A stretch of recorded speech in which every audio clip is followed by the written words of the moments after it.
to me. Get ready. I'm ready.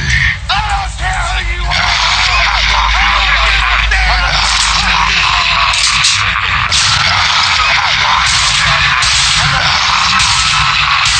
So you're the man that rules the world. They call me.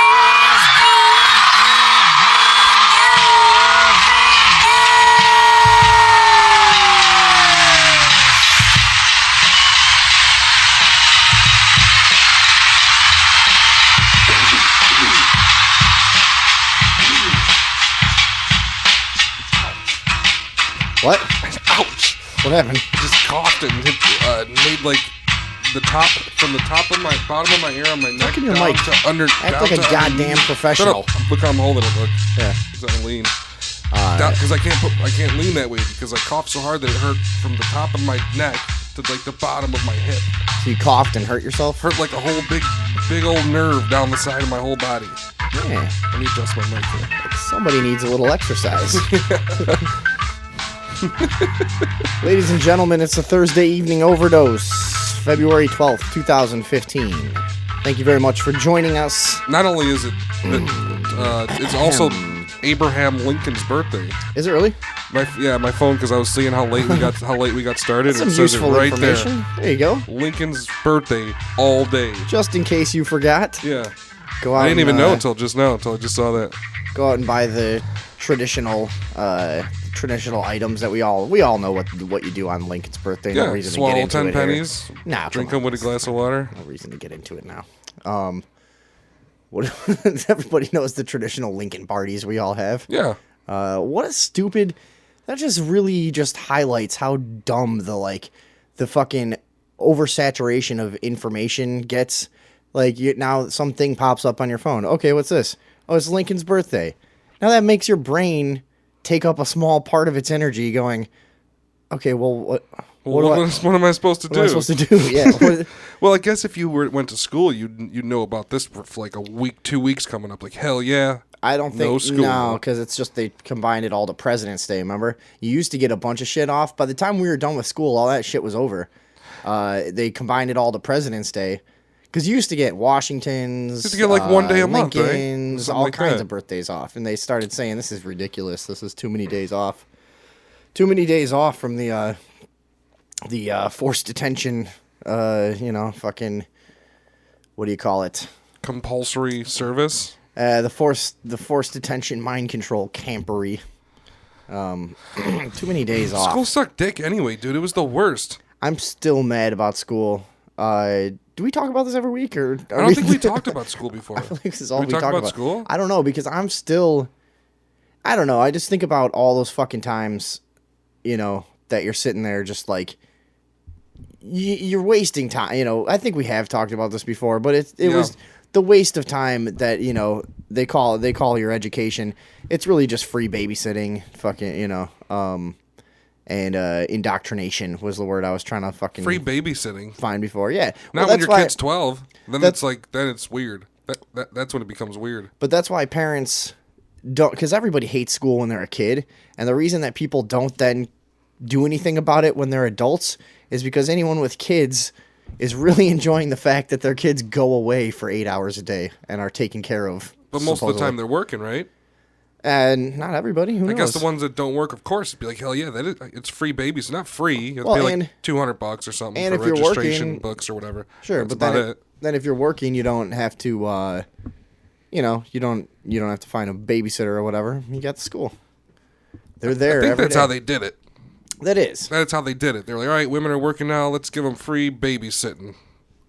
But I guess when women didn't work, even back then, they were going to school every day all the time, right? There used to be things like you could just take off a month of school for the harvest.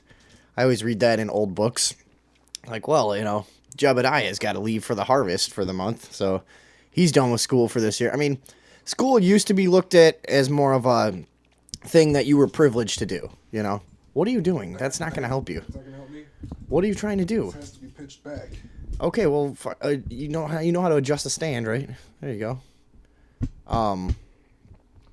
So it used to be more of a thing that you would do if you were privileged to do it enough to do it, you know. And it was cool to be there, but if you had to fucking go home and do some work, you had to go home and do some work, and there wasn't a truancy officer to say, hey, you're not allowed to go work on the farm that feeds your family. You have to come here and waste all your goddamn time, you know. Remember when your parents? You're talking about before we went to school, right? Yeah, I'm talking about many years but when ago. We went to school, before our parents went to school. Think about how different it is just from then. Because remember, if your parent came to school, they were just like, "All right, come on, Billy." You'd walk right to the classroom, and you'd be like, "Hell yeah, I'm out of here." And now you like get tased for fucking trying to get your kid out of school and stuff like that. Oh yeah, It's like, what the fuck? Things have sure changed. But even further back, like, you know, back in them days in the U.S., didn't they have every fucking grade of every age kid in the same school, right? Same class?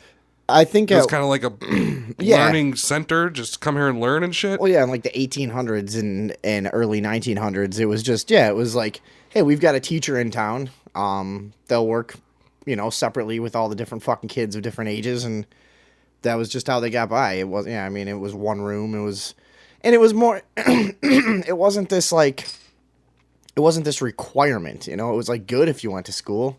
It was cool to learn, especially back then when you didn't have other options. Now you can learn any trade, you know, stuff, and especially stuff that you don't need thousands of hours of hands-on fucking to get the skills down. You know what I mean? But you can learn a lot of trades for free online. You know, you can learn a lot of fucking things in general for free online. But you go back far enough, the only option was to go to school. You know, but yeah, I think everything is experience points. I don't think there's any experience going on in school that's worth anything. But, like, you can fucking learn how to be a farmer just by living with a farmer for 6 months. Farmer. You know what I mean? And helping him work and shit. You can learn how to do anything just by going and doing it. You can't learn how to do shit you can't learn shit from fucking being in a room with books. You can't. Yeah, I mean, if you talk to any doctor, lawyer, any of these classic professions that you need a lot of schooling, they'll all tell you the same fucking thing. You don't learn to do that shit in school. You go to school, you pay the money, you get the membership access to the industry, and then you learn the fucking job. The first day out of school, and some guy pulls you aside. All right, you know all that fucking shit they told you? Just forget all that. Yeah. Here's how it works. Legal proceedings are decided by a series of blowjobs. Right. That's a Mr. Show. That's a Mr. Show thing. That's not mine. But yeah, sorry. Go ahead. No, you're right. When you go get a job, even if it's a fucking fast food job or like a fucking shit minimum wage job, you show up and they tell you they make you watch like 10 hours of videos, and then you get out and like the first cool person walks up to you and they're like, "Listen, it's not how it happens here. This is what we do." And you're like, "Okay," and that's how you learn how to do stuff. Just doing it because other people are already doing it, and you pretty much got to go by their rules. Yeah, school's retarded. The whole thing is just outdated. I was a fucking prisoner. I felt like a literal fucking prisoner. I didn't want to wake up that early. Right. Ever. And go there and what? And learn the Pythagorean theorem? Every day you had to. Yeah. I mean, just... We talk about school every week, maybe. You're right. I don't know. I can't remember if we've never talked about this or if we just talk about it constantly. But yeah, dude, I know exactly what you're talking about. I just remember the feeling of absolute misery every fucking day. 7:30 in the fucking morning. It's cold outside. You know, come on, get up. Did you do your home? Like, what? I'm a fucking kid. Leave me alone. Right. What are we doing? Did you do all your work last night that you're supposed to do and write a report on some fucking dickhead? No, I didn't. I was smoking weed and masturbating. I was robbing cars. Cars and climbing trees and making weapons out of stuff that just regular items. Kids are supposed to be doing. Yeah. Learning about the world. Yep. You know? But fuck school. No, did you do your work? Did you blah blah blah? I'm still I don't know. I'm still fucking bitter. Imagine if you had a job, right, and you work like 8 hours, you get off work, right? Mm-hmm. And then you show up for work the next day and your boss is like, "Did you do your homework?" Like, fuck you didn't pay me for that. You can't imagine if your job sent you home with homework. Right, yeah. Yeah, you got homework. Well, a lot of people have salary jobs. They do have that's different. But yeah. That's only because they're lazy for the 8 hours they're in the office or whatever. That's also true in most of those fucking worlds. People in offices are just fucking pieces of shit that never do anything. They work for like an hour and a half a day, you know. And they make a million times more money than some stupid cheap laborers like us. Yeah. Who keep the world running. our blood, sweat, and tears. It's us. When are we gonna figure out that they're all pussies and we can like? I'd say 5-1. We can whoop all the fucking pussy cubicle faggots' asses. Doesn't matter. 5-1. Any one of us could have taken that route in life too. You chose not to. No, I hated school. They went to school and now they're in cubicles. Right. Now they go to school every day. And they've had they have homework. See? Most of them have had very boring lives too. Yeah. So I don't think there's a whole lot to be jealous of that you didn't end up working in an office somewhere, some bland fucking cookie cutter position that you could be replaced by anyone above 100 IQ, Sit in a fucking shit cubicle all day. Everybody talks shit about each other. Nobody's doing anything. It's great. It's like school. It's like you're still in school. That's where school leads. See, that's it. See, they all make more money. It's really similar to school. People like you or I is like, I'm not doing this. And you know what? You have to pay me by the hour, and it better be a fixed amount. You know what I mean? Like that's how much I'll do it for. People in cubicles are like, you're gonna give me 100,000 won? Yeah, sure. I'll go to school every day still. You know what I mean? Yeah. And then people that are like doing some weird like finance job in the bowels of some huge fucking corporate entity are making 150 grand a year, and then all the people who are like keeping the food and the transportation and all that shit going on just get shit on by the rest of us. All the necessary things, guys that fucking clean up, whoever, park district people, all kinds of, all the necessary stuff that makes everyday life, a little bit nicer than it would be if we all just get, completely shit on. But if you stay in one of those desk cubicle situations, you're doing all right. Keep going. Never Do stop. some weird job that really doesn't fucking matter. And you see online all the time pictures of the little notes on their refrigerator and shit. It's like school. Like whoever keeps stealing my chocolate milk, I know there were 5 in here, and I'm gonna find you. I'll be watching. My cousin works for the FBI. Yeah, shit like that. No, they sit there and fucking bitch about who's stealing who's Diet Pepsis and who's, they leave notes everywhere. It's like fucking being in school still. Yeah. We just made that connection here today. I'll fuck you till you love me, faggot. That's how I feel about them. Mike Tyson chiming in.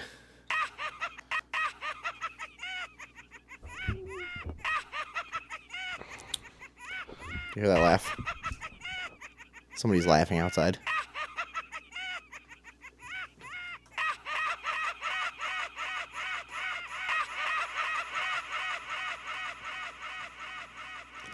You had that Kanye West and Beck.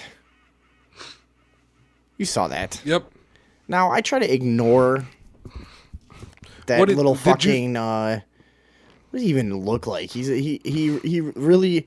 You remember whenever I think about what Kanye West looks like, I remember the clip where he stole the mic from Taylor Swift, and there's some still shots from that where his arms are like as skinny as hers are, and he just looks like a mummy. He's fucking awful looking, He's just a very just fucking unhealthy looking dude.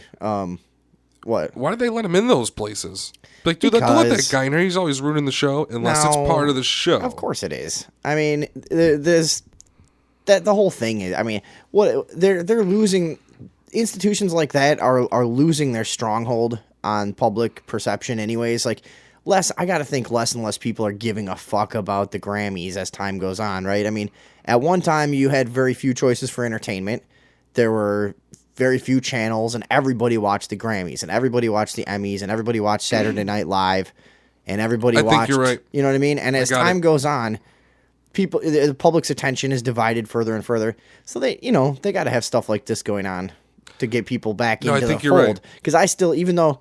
So Beck is one of my all-time favorite artists, as you know, and I know that friends of mine know. But and in a huge way, probably number 1 or 2 for me. As somebody to really admire. As an artist. But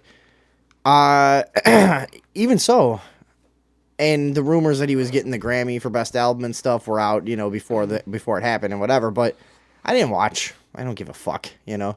Even my favorite artist in the world, I really don't give a shit. The Grammy means nothing to me, to me at least. But, but so When there was So, anyways, they need shit like that going on because nobody gives a shit, dude. Nobody cares about the stupid fucking Grammys. when there were fucking 8 channels, like you said, it was important. It was important. Hey, yeah. let's watch the Grammys. It's like fucking middle of winter, right? Is that when they happen? Back when you'd turn on the TV too late and there was just that Indian on the screen. Just like there was like an old Indian. You never saw that? Some old Indian logo they used to play when like they were off air. You know, it was just like I don't know. It's like an Indian in a headdress kind of guy. Whatever. Like when they like went off air and just. I just pretended I was 70 years old for some reason. No, I know. Now I know what you're talking about. I don't think that ever happened in my lifetime. No. But you know what I mean. It was like the old off-air symbol that would just be on the Yeah, screen. yeah, right. I know what you're talking about. No, yeah. there when I was fucking, I don't know, 7, there were no fucking channels. Like you said, fucking 5 channels, 6 channels you can even barely watch. The rest were in Spanish. And you're like, what the fuck? Well, that's just because you lived in the ghetto. Maybe that's what it was. No, there was, there's always been 30, 40 channels since we were kids. The Grammys and shit were important, right? But yeah. I remember watching that shit when I was a kid. Of course. But I never watched it after Xbox came out. Well, here's here's another thing. When we were kids, watch that. The networks still had a lot of power before cable got really good because cable was shit when we were kids. There wasn't much going on, But, they started having they started following the pattern of the networks and doing some sitcoms and soap opera type of shows and stuff like that and whatever. Anyways, cable took off. And now at this point, TV in general is having a hard time competing because, you got scheduled programming in a world where everything's on demand. So, your medium's going away. So they need Kanye West to go act like a fool at the Grammys. So come on, this is the spontaneity that happens at the Grammys. You couldn't get this without these institutions, right? Come on, it's all it's part of the show, definitely. And I don't know if he's like necessarily like cued to do it in any way, but I'm sure I'm sure he understands he's been rewarded for a certain kind of behavior in the industry, so he's gonna keep it up. But that people like it. That's what people want. People want a shit show.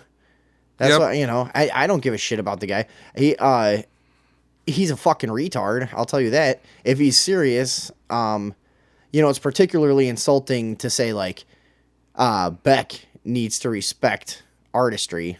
First he said artistry, but he respects and give his award away, and give his award to Beyonce. To Beyonce. So you go. People are pointing out, all over. Of course, it's obvious Beck is a fucking legitimate goddamn artist. If he's not, nobody is, And he has, I think, 1 writing credit on his album. That's him. And I think Beyonce's album had like 25, 26 writing credits on it, Who's the real artist? Beck came out and said, Beyonce's fucking awesome. Kanye. Beck, did you hear the thing Beck said? He's like, no, he said that to be an asshole. It was too good. What do you mean? How he said it. He was like, "Oh, I still like That's Beck. He's really not. He's like, no, Kanye. I love Kanye. It's okay, man. I still like him. I aspire to be like him one day." That's how Beck is, though. That was sarcasm, no? No, I don't think so. Really? He's always been that way. He's very, very extremely just laid back and nice. He's always been very, at least in the way he presents himself, he's been very ego-free in a lot of ways, So I think that was genuine. See, I'm not. I think it was genuine, and here's the other thing: Beck has always been a huge fan of current hip hop. He's always been around that world, So I mean, he loves really hot production like Kanye does. Does Kanye West have any new music? Oh yeah, I haven't heard anything from that guy in forever. Yeah, but you don't listen to the radio, and neither do I. Oh. So who knows? I'm sure he does, but I don't know. I don't like him at all. I seen him on a radio interview. He was. No, he's not a likable guy. But that's no. He's the villain. He seemed completely insane though. He didn't even seem like a villain. He thinks he's like Jesus. He's just like a rambling lunatic. Yeah, but that's the role that he plays for people. In this whole game of the pop world, he's the villain. He's the guy that people, oh come on, I can't believe you, blah blah. Like, well, yeah, whatever. It's a stupid guy. He is an idiot. Yeah, he is. Do you think he's actually just dumb? Or are you asking me personally? Yeah. I aspire to be like him one day, getting paid for being a fucking moron to wreck things. Fucking reject. Hell yeah. Yeah. Isn't that what I'm trying to do right now? I guess that is what we're trying to do. Basically, let's be assholes for a living. Yeah. Try it at least. Try it. But yeah, I mean, the whole thing is just so strange that he chose Beck, and I have to think it has to do something. It has something to do with Beck being a small, skinny white guy. You know, wouldn't you think? I think no. It's Do you think definitely. he would have done this to like a gangster rapper who could fucking knock his head off? No, I think I don't think so. I think Kanye West is racist. You do? Yeah. Have you noticed that before? And like look at him. He's a racist in a weird type of way. Like how? Like when he said, George Bush does not care about black people, about Hurricane Katrina next to what's his face, Mike Myers. They were on the Classic, news. yeah. Right. That happened to white people too. There was a lot of white people down there fucking getting fucked up too. Getting right? fucked up by black people. Yeah, whatever. But You know no, what I mean? but yeah, no, there was a lot of white fucking everybody was fucked. Yeah, I mean, there's all kinds of shit going on. But you know that's the other thing too. People like him are useful to the establishment Because in then that they make it about race. They encourage like division in Right. that way, you know. 'Cause So instead of going, hey, the elite class doesn't care about all of us, then you make it a race thing, and then every white person has to walk on eggshells and feel like they're defending white culture and stuff, and you know, and then yeah, it just totally dilutes the entire fucking argument. Do you want to hear what Beck said though about? You have like an audio? Yeah, Yeah. clip.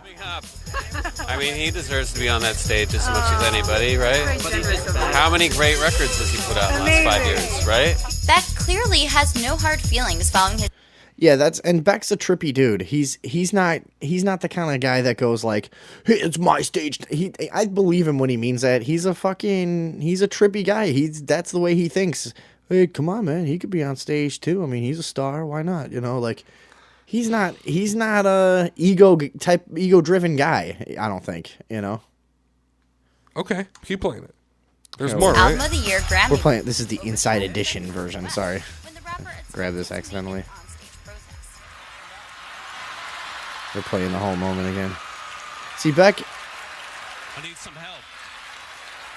Everyone thought that moment was a joke, but Beck apparently actually looked like he genuinely wanted him to come back up on the stage there. I actually only saw photos. I never saw the clip until just right now. He really looked like genuine, just like, yeah, come on up, dude. Let's chill. No, you I know? saw that. I saw it. Yeah, I mean, that's the kind of dude Beck is, and that's why this is actually the first time I've ever heard anyone say anything bad about Beck in my entire life. Nobody, people either kind of like Beck or don't like Beck or whatever. Nobody ever says anything negative. They're like, yeah, whatever, it's not my kind of thing or whatever. But no, you never hear anybody go, fucking Beck is terrible, sucks, he's not an artist, you know, or This whatever. is definitely staged. I'm starting to think as you talk. You're talking. I would think it's not necessarily staged, but when it happens, Beck doesn't have any fucking illusions about what it is. It's just a show. It's part of a show. It's part of a show. It's a show. Yeah. But they know. I'm saying it's planned is what I'm saying. Like the last time too. It has to be. Because, like, okay, say it wasn't planned. Say Beck was up there. And say he walked up on... If I was famous and I was at this show, Kanye West ran up on stage, I'd punch him before he could even get up the last step. Yeah, Beck's I'd be not- like, fuck this guy. I Beck's know what not he's trying to do. punching He's trying anybody, to Beyonce me. Yeah. Like, he wants everybody's fucking awards to go to Beyonce. Like, he just wants to run around the building like, all these belong to Beyonce. What the fuck's he got with Beyonce? I mean... Yeah, and what does Jay-Z think about this? Like, okay, let's go to the award show, honey. Hopefully Kanye West doesn't give everybody's award to you again. Yeah. And then he does it again. Why? Why is he soft on her? Why doesn't he... See, Well, if she he is was a like real... one of the hottest girls of all time ever. There is that. There's that, sure. Yeah. But if it was me and I was fucking running up on stage and saying who deserved rewards, if he wanted to be funny about it, he should have picked like the worst candidate and just always say that he's the best ever, like himself. But I guess I don't know. You know what I mean? Like the old, like just crappiest nobody. I would give all the awards to the crappiest nobody in the crowd. Be like, that belongs to him. Right, just keep the And gag just going keep doing it way overboard. Yeah, right. Exactly. All right, now you two trade awards.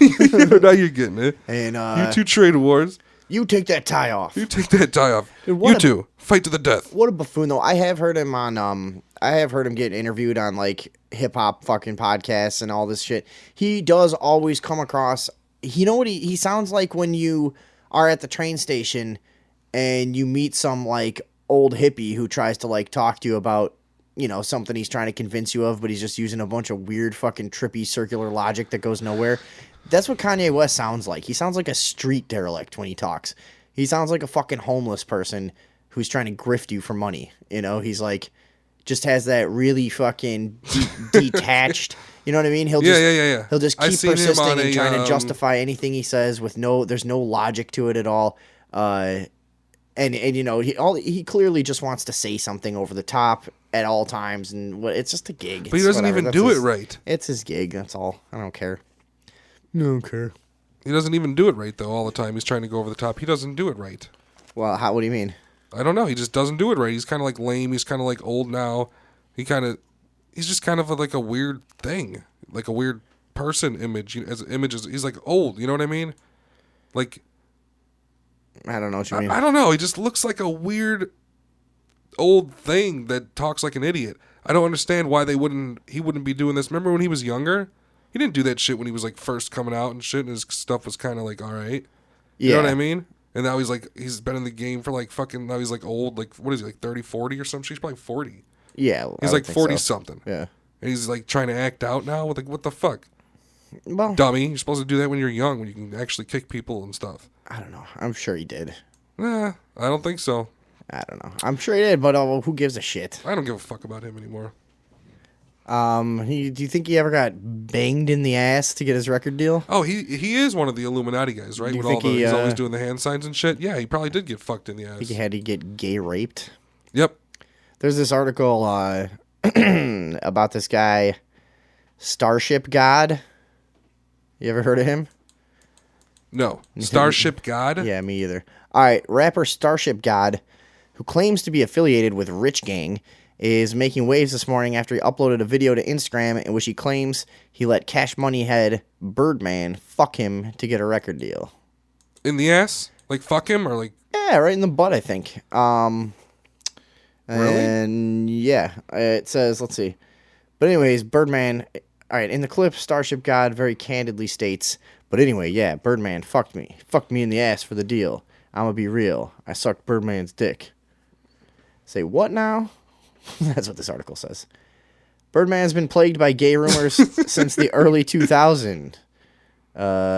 So we've heard a lot about this in the past.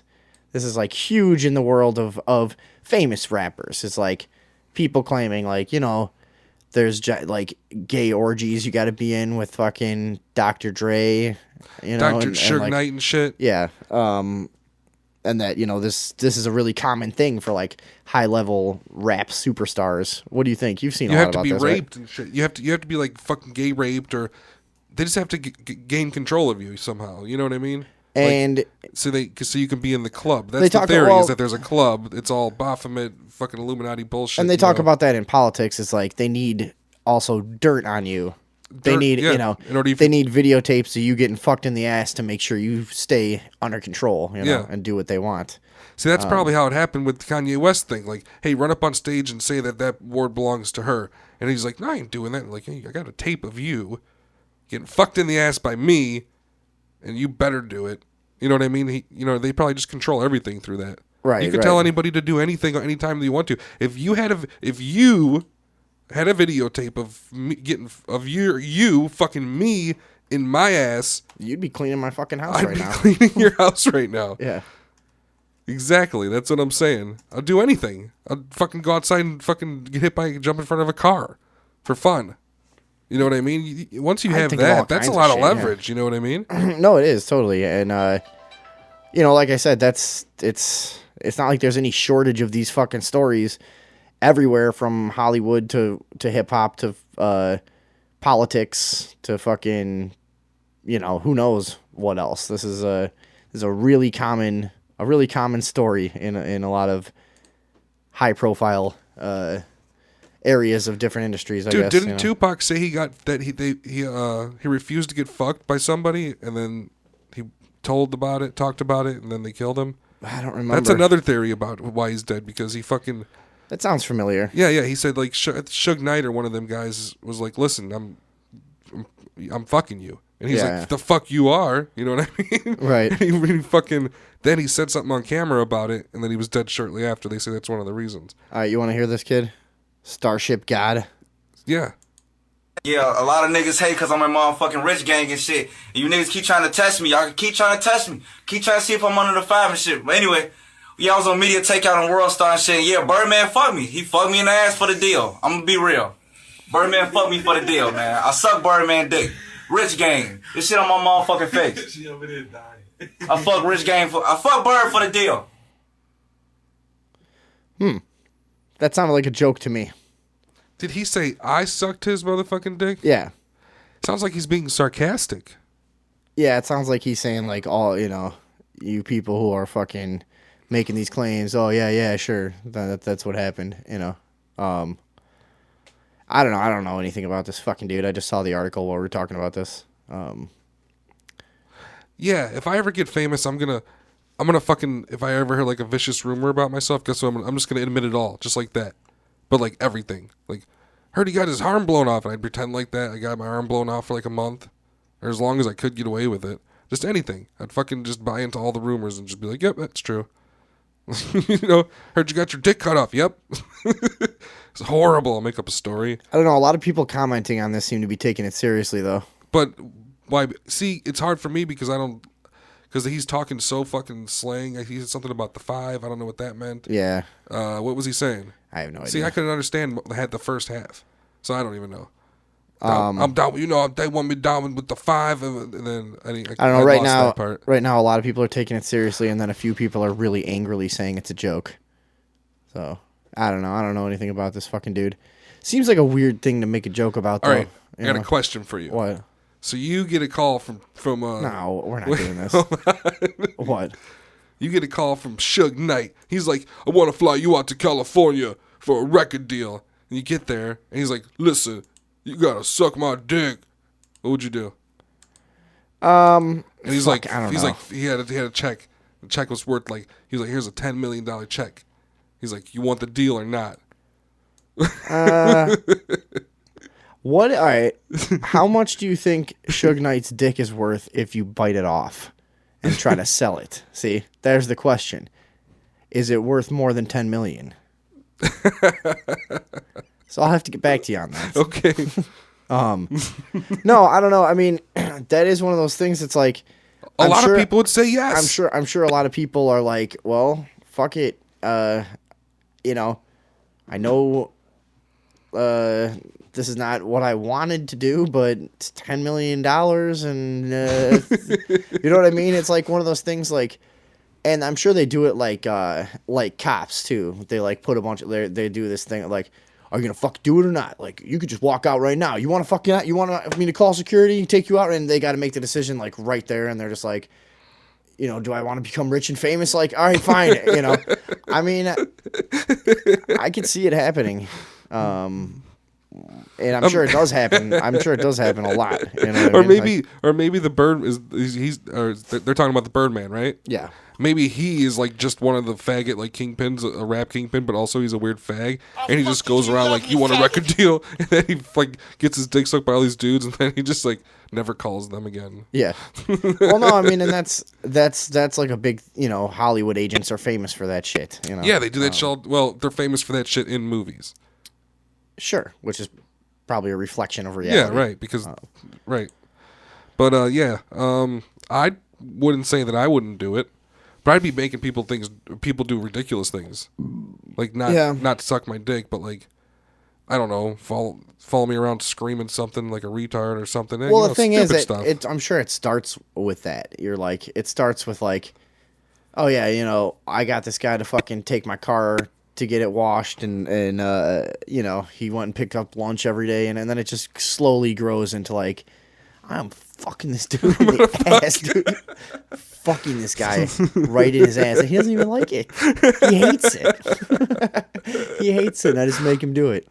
It's fucking hilarious because they just get so drunk with power eventually. You know what I mean? It's like, you would not believe the kinds of things I do to this guy. Yeah, that's funny. and give him some stupid record contract. He doesn't care. But yeah, that's all over, man. All over. Don't you think every industry has some of that going on? Any place you're trying to get up a level in society, there's some guy waiting to fuck you in the ass with a hard dick, Yep. waiting for the next fucking. No, you're right. The next goer. You know, If you're like that's how society works. It's rumored that all politicians are fucking faggots. Mm-hmm. It's rumored that all of our leaders are fags. It's rumored that all of the famous people are fucking weird fags. Right. That like boys and shit, and so do the politicians. Oh, it's rumored extremely that the common, elite yeah. of the world for like throughout history have fucking loved fags and little boys. There's even like I forget what they're called. The movement of what is that called? You know what it is. The movement of people who actually want we've to talked make it about him legal on the to show. fuck children. Oh, NAMBLA. Yeah. I thought you were talking about well, there's the other acronym movement of people trying to Now, are expose those- child sex rings, but whatever. No. See now, the people who want to fuck little children, they want it to be legal. Yeah. Are those people rich? Are those poor people? Are they middle class? Or are they super elite? Or who are I they? don't really know who they are. Who actually. are they? I don't know. Maybe we should find And where that are their out. meetings? Because I'd like to go to one of their meetings. I'd be like, what Is this are you really- guys doing? really doing this? Are you guys really doing this? That would be some hilarious fucking footage, though, if we Let's found do a it. NAMBLA meeting to go to. I bet it's pretty fucking hard to find, though. Do because they meet? Probably not publicly, I would think, because, Well, because of why? because of the murders and But they're things trying. that would happen to But them. aren't they trying to push the agenda to I make it legal? don't fucking know. Or do they just think it should be legal, but they're not taking action? I don't know. Well, we could I find gotta out. look these guys up. We'll find out. We might, but we don't have any fucking one else here right now. And the Yeah, but computers are the computers fucking are stupid, garbage. slow pieces of shit. But I can try to find out. But anyway, so back to all these rich people are supposedly weird fags. Right. What's up with that? Well, I told you already. Anytime you're trying to move up in the world, So you're saying that you just There's a guy become waiting power for man and then you have to as fuck people? sexual favors. Okay. Yeah. That's how it happens. That's how the world runs. Off sexual favors. You That's could be what people right. want. It That's is what a people form want. of currency. That's the only thing that people want more than money, So if you want something more than money, imagine how much it's fucking going on out there. Yeah, and maybe like the Birdman and shit, like the lyrics in their songs about how maybe that's their actual. They actually think that's the way things are. Like I'm cash money. I'm like a pimp. Yeah. Like so maybe they are acting that way and fucking all the dudes around them and There they're is like a lot weird of there is a lot of pimp really rapper. They gross. This is gross. there is a lot of like weird gay like innuendo in mainstream hip hop. Mm-hmm. Like there's a lot of references to like you had Mike Tyson, fucked you till you love me, faggot. stuff What? like that, but yeah. Fucked you till you love me, faggot. I thought you There's- said that, I know he's not a hip hop artist, but there's a lot of but he was famous. there's that he's from the hood, and that's like his style of lingo is he told in that same segment he told that guy he would eat his ass or something. But yeah, they I don't know, there's just a lot of I'll fuck you and you'll suck my dick going on in mainstream hip hop. If you notice, a lot of the insults are all about doing sexual things to each other. Yeah, You don't see it as much in makes sense, though. underground. In underground hip hop, you never hear people talking about like fucking each other on the ass and shit. Like, but in the mainstream, big time hip hop, you do get guys saying that about each other quite a bit. Quite a bit. Do you think that the people that the leaders of all these record labels or whatever that are supposedly fags, right? Yeah. Are they all fags because somebody else fagged them into their position?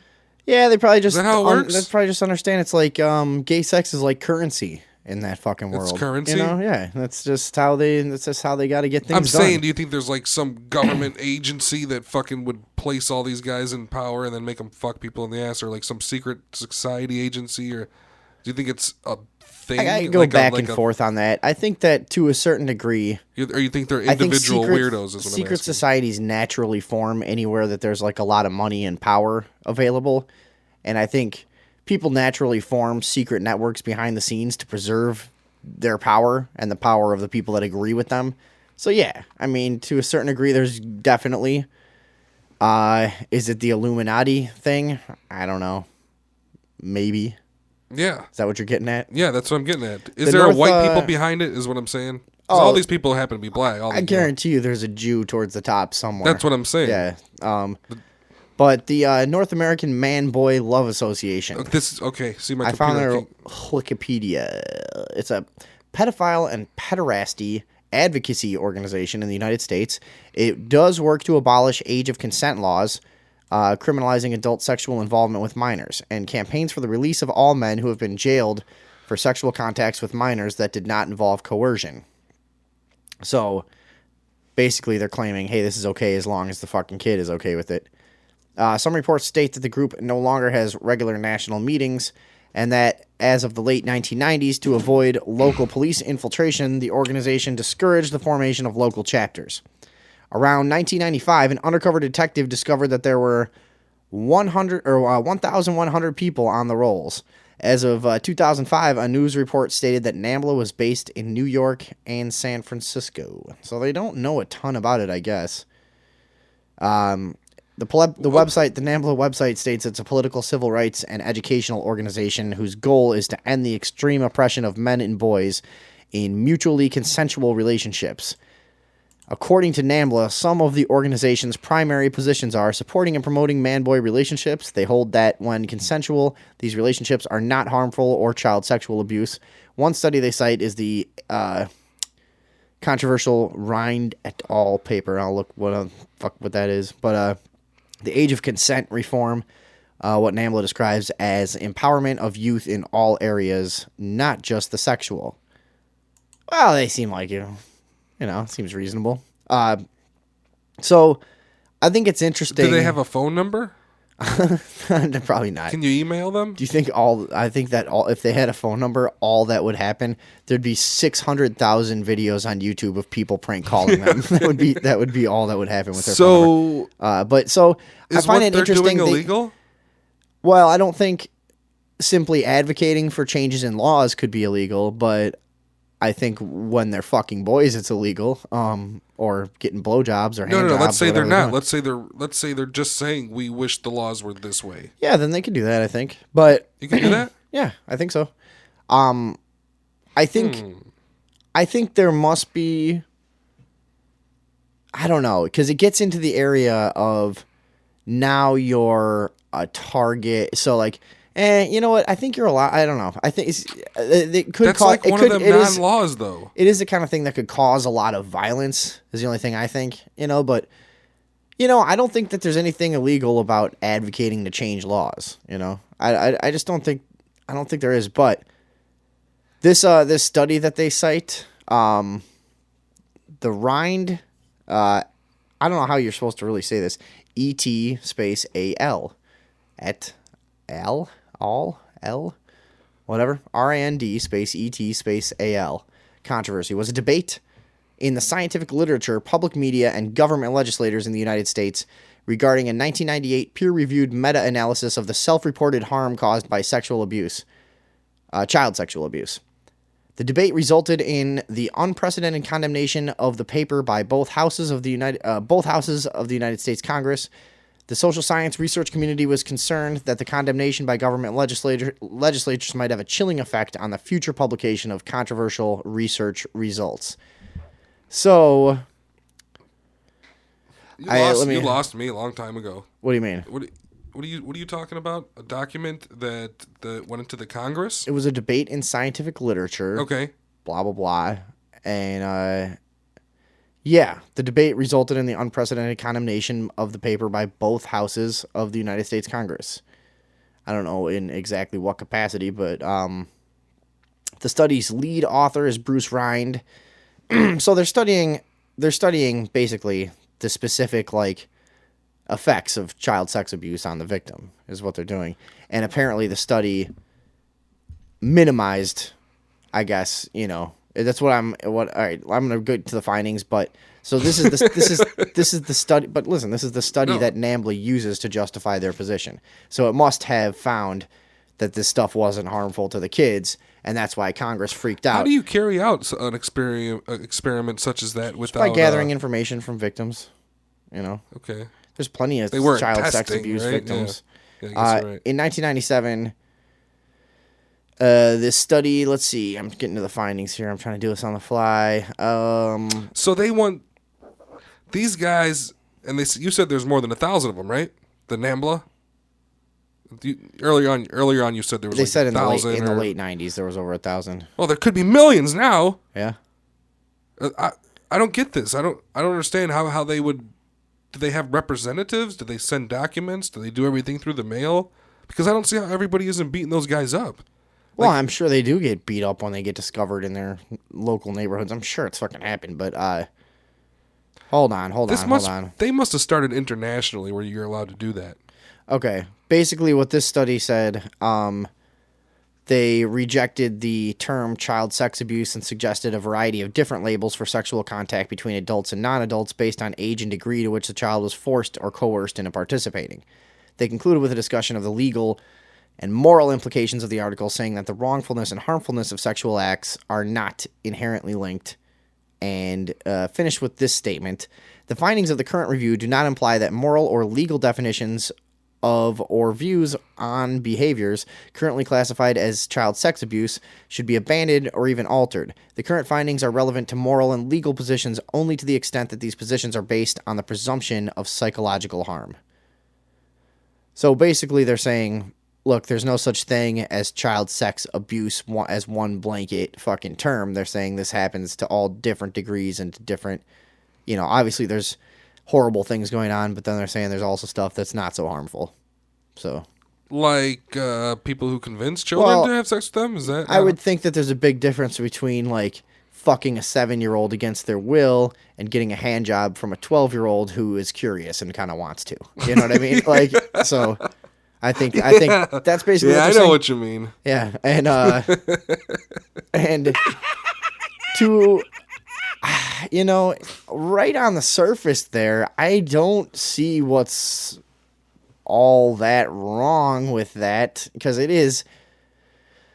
I mean, it's not with getting the hand job from the 13-year-old, but what's all that wrong with making that distinction? You know what I mean? Because it clearly is way worse to like rape a small child who has no idea what's going on, and that gets put in the same category as, like I said, the 14-year-old.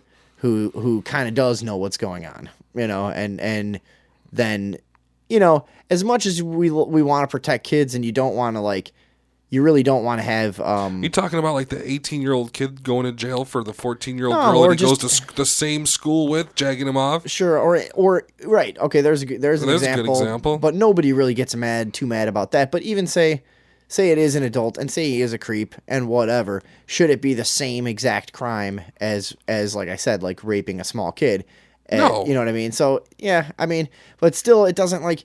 So what I was gonna say is like you don't want to have just like no protections, because what happens, 13, 14-year-old kids, it may or may not be really incredibly harmful to have a sexual encounter with an adult, but they can be very easily coerced at that age into thinking they're a willing participant when maybe they wouldn't really want to do it, or, you know what I mean? So, but sociopaths who want sex from a kid can probably that's different. Make, then there's all kinds of psychological reactions they have to make a kid say, no, it's okay, I wanted to, or whatever, So it's a tricky area, because I honestly do believe there's some people that when they're 13, 14, 15, it's not going to be the end of the world for them to have some sex. You know what I mean? They're going to no, they do. Yeah, it's really not. And I mean, and there were girls when we were teenagers. Everybody knew the girl that was banging the 25-year-old guy when she was fucking 30-year-old guy, 35-year-old guy. Yeah. I mean, and it's not like they're fucking trembling in the shower 15 years later, I mean, like, I can't believe he had sex with me when I was so young and supple and perfect. No, after they steal all his money, then they just go to the next guy and steal all their money. Yeah. Duh. Everybody knows that. Women. Dude, and these 15, 16-year-old kids who are getting to fuck their 27-year-old teachers, awesome. And how is that going to damage him? It's not going to damage him. He's going to become a fucking CEO of a company. He's becoming president of the United States. Yeah, totally. But so That This doesn't is the harm study, kids but at all. you know, when NAMBLA uses this study, they're probably taking it too far. You know, like I said, they're not going to get up there and say, "Hey, this is a really," I don't know. It's hard to imagine. What I'm asking you is, It's hard to imagine a reason that like full grown adults need to be having sex with fucking kids. You know what I mean? It's gonna happen every here and there, but this is one of those things where I'm a pretty anti-law type of person. I don't know. These laws are like pretty important in a lot of situations. You know what I mean?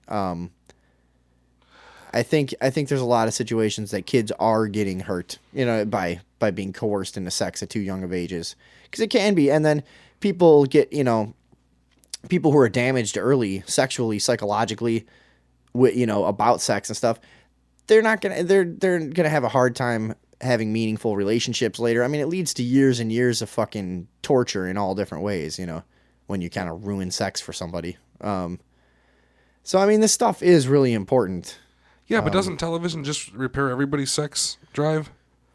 No, I think it does the opposite, if anything. You think so? Oh, yeah. It makes you a lazy, fat piece of garbage. Doesn't want to have any sex. When you're really, watching hotties on TV and shit? Nah. No, you know what gets your sex drive going? Like, good food, exercise, hot activity, chicks. and then seeing a girl after you've been out doing stuff, and then you run into a girl, and you're like, all right, it's going down. No, I think the over exposure to like TV and porn and stuff is bad for your sex drive, if anything. Yeah, I think we did this too before. And you know what? I think that could be true, but it could not be true. Because like I said, I can watch porn all day long. Hot chick, I'm ready. Yeah. You know what I'm saying? And not only am I ready, but I have tactics that I learned from my sex instructional sexual instruction video. Okay? Don't call it porn. You know what I mean? Yeah, whatever. I don't know. That's not for me. I find the opposite result. Like, I find my sex drive is like the highest when I'm like eating well, hiking, fucking doing things I like, being healthy. You know. See, I use the porn to learn. I do it alphabetically. Tomorrow I'm gonna pick up a girl at a bar and shit all over her face. Oh yeah, what's that called? Because I haven't done that one yet. What letter is that? S. Oh, just for shit. Yeah. I thought there was gonna be some cool name for that. Oh no.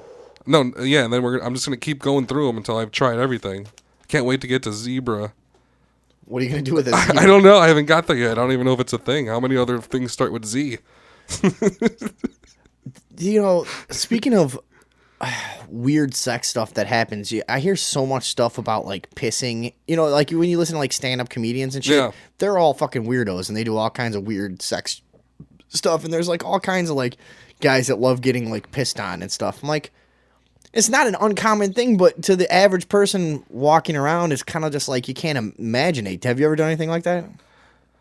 Piss? Yeah. No, neither have I. No. I didn't. And it's never come up either. It's never been like somebody's like, you know, hey, would you want to maybe you know, piss on my face? Okay, like, if no, I it never really comes up. I've never asked to piss on a chick. Obviously, it's not that's not running through your mind when you're like, I have to live here. The carpet's gonna, there's a couch is gonna get smelly. Yeah, right. I can't fucking have a piss stain on my couch. But if we were in the shower, I might be, hey, can I piss on you? Not in the face, but like on the leg. just to be a fucking creep. But that's just not the same. Well, you start at the ankle, you work your way up a couple months, couple years, you'll be up to the fucking waist, then you'll start pissing in bitches' mouths in the fucking middle of the woods and filming it and putting it on the internet. You gotta start slow. You gotta start somewhere in the shower. You need an advocacy group. I need to start a thing for that. So, anyways, back to NAMBLA. So it turns out, yeah, they really are pretty active in trying to get these fucking laws turned around. And they try to use this. They've got this one scientific study, but it doesn't look like they have much else.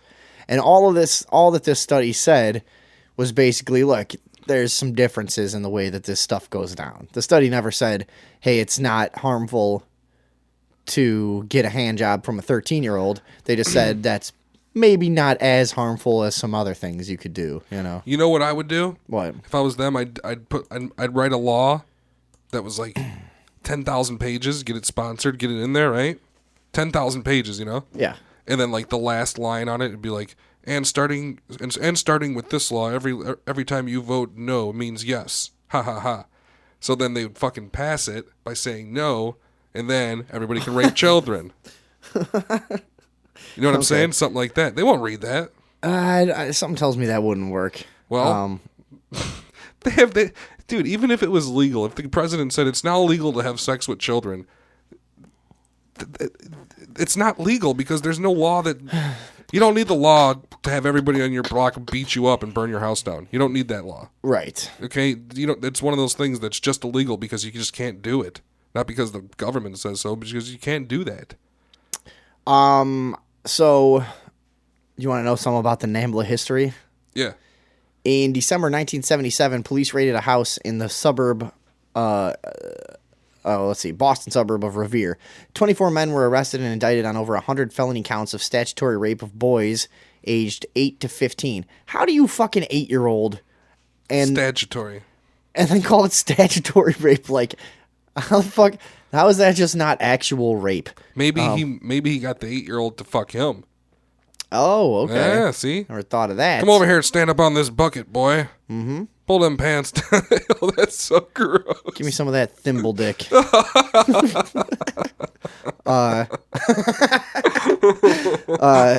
Suffolk County District Attorney Garrett Byrne found that the men used drugs and video games to lure the boys into a house where they photographed them as they engaged in sexual activity. The men were members of a sex ring, and this was only the tip of the iceberg, police said, and blah, blah, blah. This led to the founding of NAMBLA. This fucking case got way out of control, and NAMBLA was founded to promote gay solidarity and the whatever, the fucking boys thing. So they're a gay group. Well, they're both. They're into gay, so I guess they don't like fucking young women. Why is it okay to I don't know, because like anal sex is like bad for people, you know? It's like it causes like permanent damage. I learned this on Loveline years ago. I learned this from Dr. Drew. The anal sex can like really fuck a person up, you know? I agree with you 100%. So, anal sex is like bad for you. Yeah, so I mean it's like yeah, whatever. I don't know how that's better than breaking hymens, you know. Yeah, right, I don't know how that's better, but then in 1982 a NAMBLA member was falsely linked to the disappearance of Eaton Patz. I remember that name. That was some famous missing child, I think. Although the accusation was groundless, negative publicity was disastrous to the organization. NAMBLA published a book about the events, A Witch Hunt Foiled: The FBI versus NAMBLA. It's a collector's item right there. In what? Sorry. Are they submitting like any legal documents to anything, trying to change this anywhere? Or are they actually still doing that? They're pretty active legal advocates. So but they don't see. This is the problem. No one takes them seriously. No, they can't. They probably can't get anywhere because no one's going to work with them. In fact, here it says in 94, the International Lesbian and Gay Association let's see. Oh, they expelled NAMBLA. The International Lesbian and Gay Association expelled NAMBLA. What else? I don't know. 2000, Robert and Barbara Curley sued NAMBLA for the wrongful death of their son. A NAMBLA founder... How'd he die? I don't know. It's probably not funny, though. Media reports from 2006 have suggested that for practical purposes, the group no longer exists, and that it consists only of a website maintained by a few enthusiasts. So it's not even a thing now? I don't know. I mean, they wouldn't be the first group in the world to say, like, we better take this underground a few notches for a couple years here until the political climate changes, you know? Okay. So, who knows? I don't know. Fuck. I'm not in it. Are you? I'm not allowed to say. Yeah. I'll fuck you till you love me, faggot. What? Mike Tyson, get out of here. So, the purpose of NAMBLA, it's according to Wikipedia, law enforcement officials and mental health professionals say that while NAMBLA's membership numbers are small, the group has a dangerous ripple effect through the internet by sanctioning the behavior of those who would abuse children. NAMBLA rejects the widely held view that sex between adults and minors is always harmful, arguing that the outcomes of personal experiences between adults and younger people primarily depend on whether their relationships were consensual. And again, I guess I kind of see what they're going for, but you know. How do you have to get like a fucking 'Cause, like, congressman alright, to what if you're- sponsor a bill? How do you explain that to him though? Like, hey, If you're- listen, I need you to sponsor this. Well, because the congressman's probably fucking know. 14-year-old Yeah, boys. that's true, That's that's how you true. get to him. I mean, that's if you're 94% of congressmen. Well, I mean, how old when you're able to pop a boner? Do you know that? I remember it around 7, 8. And I it was think. uncontrollable. I was like, what the hell? It was like you'd be at the beach, and a girl would walk by in a bathing suit, and you'd be like, I gotta go in the water. I can't. My dick is going hard. I don't know why. No idea. You know. Yeah, that's funny. It's, And how old when chicks are able to have a pregnancy? Shit.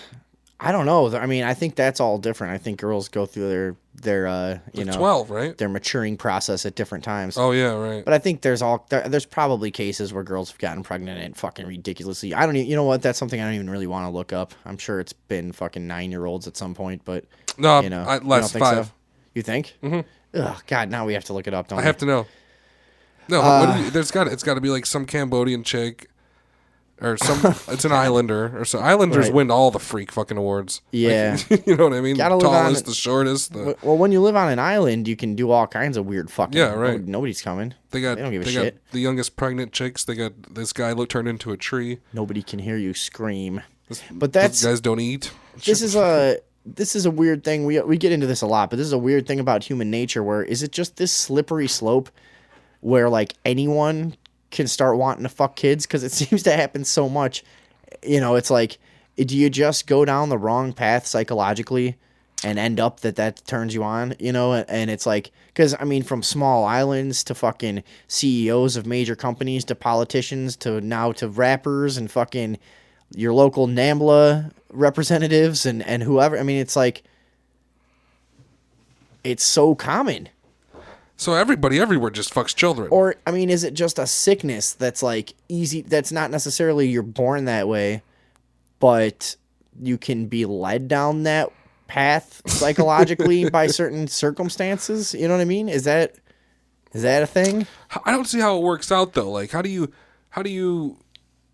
you know, you like chicks, you're growing up, Right. and are you always gay? Are you always gay, or are you always gay if you fuck little boys, or did you like chicks at one point and now you don't like that no more? I Or did mean, you like- obviously there's the full range of experiences, I'm sure, you know. and but- having sex with like little girls and shit. Like, why would you do that? I don't know. I guess. How do you transition though? You're obviously normal when you start out. Everybody starts out normally wanting chicks. Like you said, a girl walked by and your fucking dick started Right, uncontrollably. Like, what but the then hell? other people will say, no, I was gay my whole life. Other people will say, oh, I started becoming attracted to men later. Or other people will say other. I mean, people have any range of sexual fucking feelings you could concoct in your mind. Somebody's had that experience, you know. So, I think. But even if you have some strange kind of thought like that, you shouldn't be like, I'm going to pursue this. You should just be like, oh, that's a weird thought. Get that out of here. Well, that's the thing. You know what I'm Yeah. saying? And I think, and that's where I'm going. And this is like a dangerous territory to get into, but that's kind of what I'm getting at is, does every person have the ability to go down that road sexually? You know what I mean? Does Yeah. every person have the ability to condition themselves to want to fucking do really fucked up stuff? Like I'm saying, like, guys, yeah, all of these, powerful people that end up getting connected to child sex rings and stuff. Do you think when they were in their 20s coming up in the world, they were thinking, God, I can't wait till I can just fuck some Can't little wait till kids, you know? I wanna No, get I in don't that think ring. so. But I think somehow it develops in the human mind. You think so? Yeah, dude, in a lot of ways. I mean, like we just said, small islands to fucking people who have all the money in the world, they're doing it, you know? So like island tribes to. So fucking, what? How old? How old? When is this gonna happen? When do we start? When do wanting I to fuck start kids? wanting to have sex with children? Oh God, I don't know. But you know what I mean? Is this a But thing? there's plenty of Is older it- people that don't fuck children's, right? Oh sure, Sure. But I'm saying, is it? This doesn't happen to everybody, It's right? so common that it's hard to believe there's like a genetic predisposition to being a pedophile. I would think it's something that has to be bred in your mind through experience. And and it has to. It's such a cruel act in a lot of ways too, that it has to be that you've been harmed in some way that's really tricked your psyche into thinking that the way to get off is to harm someone else. Well, But I mean, okay, let me think about this. what? I'm around 30. You're around 30, right? Yeah. When you were 20, you didn't know shit compared to what you know now. Now you're like, holy shit, that's what's really going on. Yeah. But you were pretty smart then too. Like me, I was like, yeah, I know kind of. Like what? That happened? And then when you're 40, how do you know? You might be like, oh shit. And like your 47th birthday, right? Mm-hmm. This guy walks up to you in a suit and he's like, it's time. You're like, time for what? Time for your child molestation training. Come with me. He hands you a card. You know what I mean? You guys get into a really Do you want to fancy car. live forever? Right. He's like, everybody has this choice. Well, hey, man, we can never say it enough that in very powerful circles, politically and in business on this planet, there is just an extremely high percentage of people getting caught involved in fucking child sex rings, right? I mean, Yep. it seems to be a thing that powerful people do. And we're talking going all the way back to ancient Egypt, right? I mean, we've done this on the show a whole bunch. There's just so many societies where this fucking happens. Everybody wants to fuck children. Right. But not everybody, but somebody. But there's a lot of people that do. There's a Yeah. there's a sickness out there, I think. But isn't That's it like what I'm saying. 50-50? Is it 50-50? I'm How thinking big it is- might be 100% of people that have the ability for that to happen to them, where they start to want to fuck kids. So you're saying that people that fuck children met some guy somewhere that's part of the club and shows them how to do it? No. I'm saying they have the right string of experiences that fucks their brain up in a way that's like, I think it's just what I'm saying is there's some psychological triggers that maybe everyone is born with that makes them capable of doing it. Because it's just so common and in all walks of life that it just doesn't seem like a genetic thing. Because most of the time, yeah, I know what you That's mean. what I'm getting at. I think it's because most of the time most children aren't sexually attracted to really old men. sure. I don't think so. Unless- I wasn't when no. I was a kid. I wasn't walking around like, hey, look at that old man over there. Yeah, Right. It usually get that. It usually That happens. shit. It usually happens that like a girl is molested and then is forever attracted to older men or some shit like that. And again, some people probably just are for the hell of it, but whatever. You know what I mean? Usually, you remember the girl growing up who was like abused and then was always fucking going after older guys, like we talked about before. Yeah. That's a common thing. Yeah. I think that's how it happens. They have to be fucking coerced at some point, and then I don't know. Sex is weird. It is, You want to take a break real quick? I guess. We've been going an hour and a half, and we'll do like another half hour or some bullshit. What are you doing? Nothing. Why? You forgot to do yeah. So Thursday evening overdose. Take a break. I'm not even gonna smoke a cigarette because I don't have any, and because I'm so fucking poor. Don't go anywhere. Hip hop.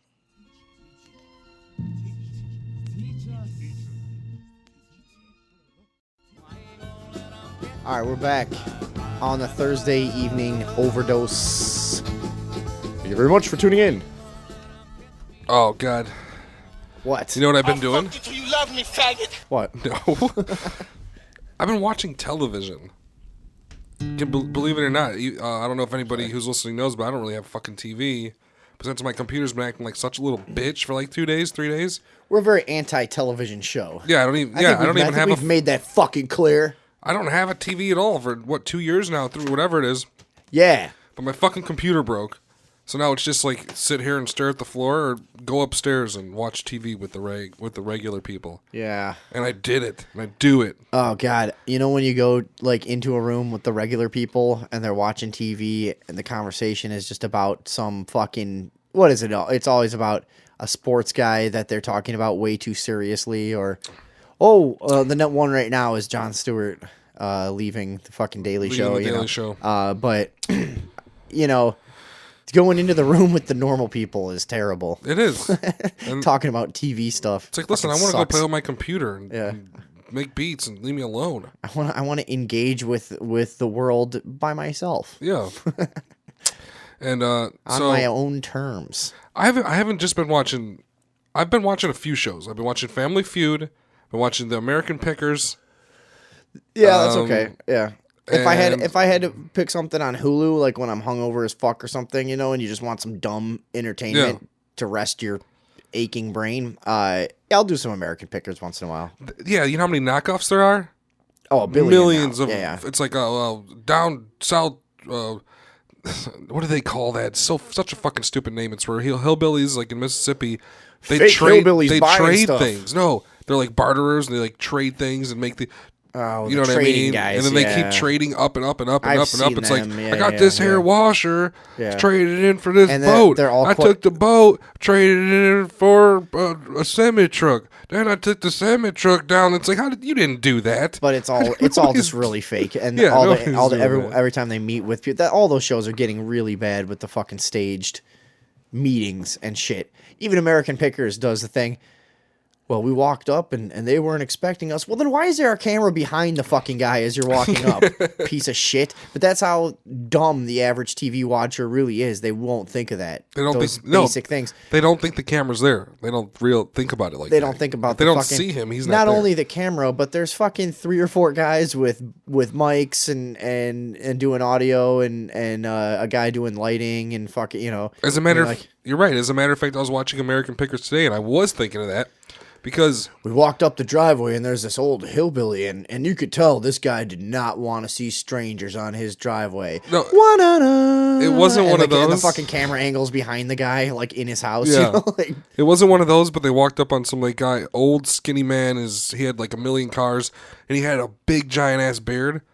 And when they walked up and they start talking to him, and he's looking right at them, talking normally like the cameras aren't there. Like anybody in their right mind would have been like, "What the fuck is this? Where are those cameras? What are you doing?" no, all that Yeah, stupid. yeah, it's staged. Here's the thing. The show would be good if you did it honestly. It doesn't need to be like that. The show would be good if you just started with, hey, we met this guy. Here's what we found at his house. Here's a list of it. You know what I mean? But then they'd have to actually generate more content. So there's all this like bullshit filler stuff.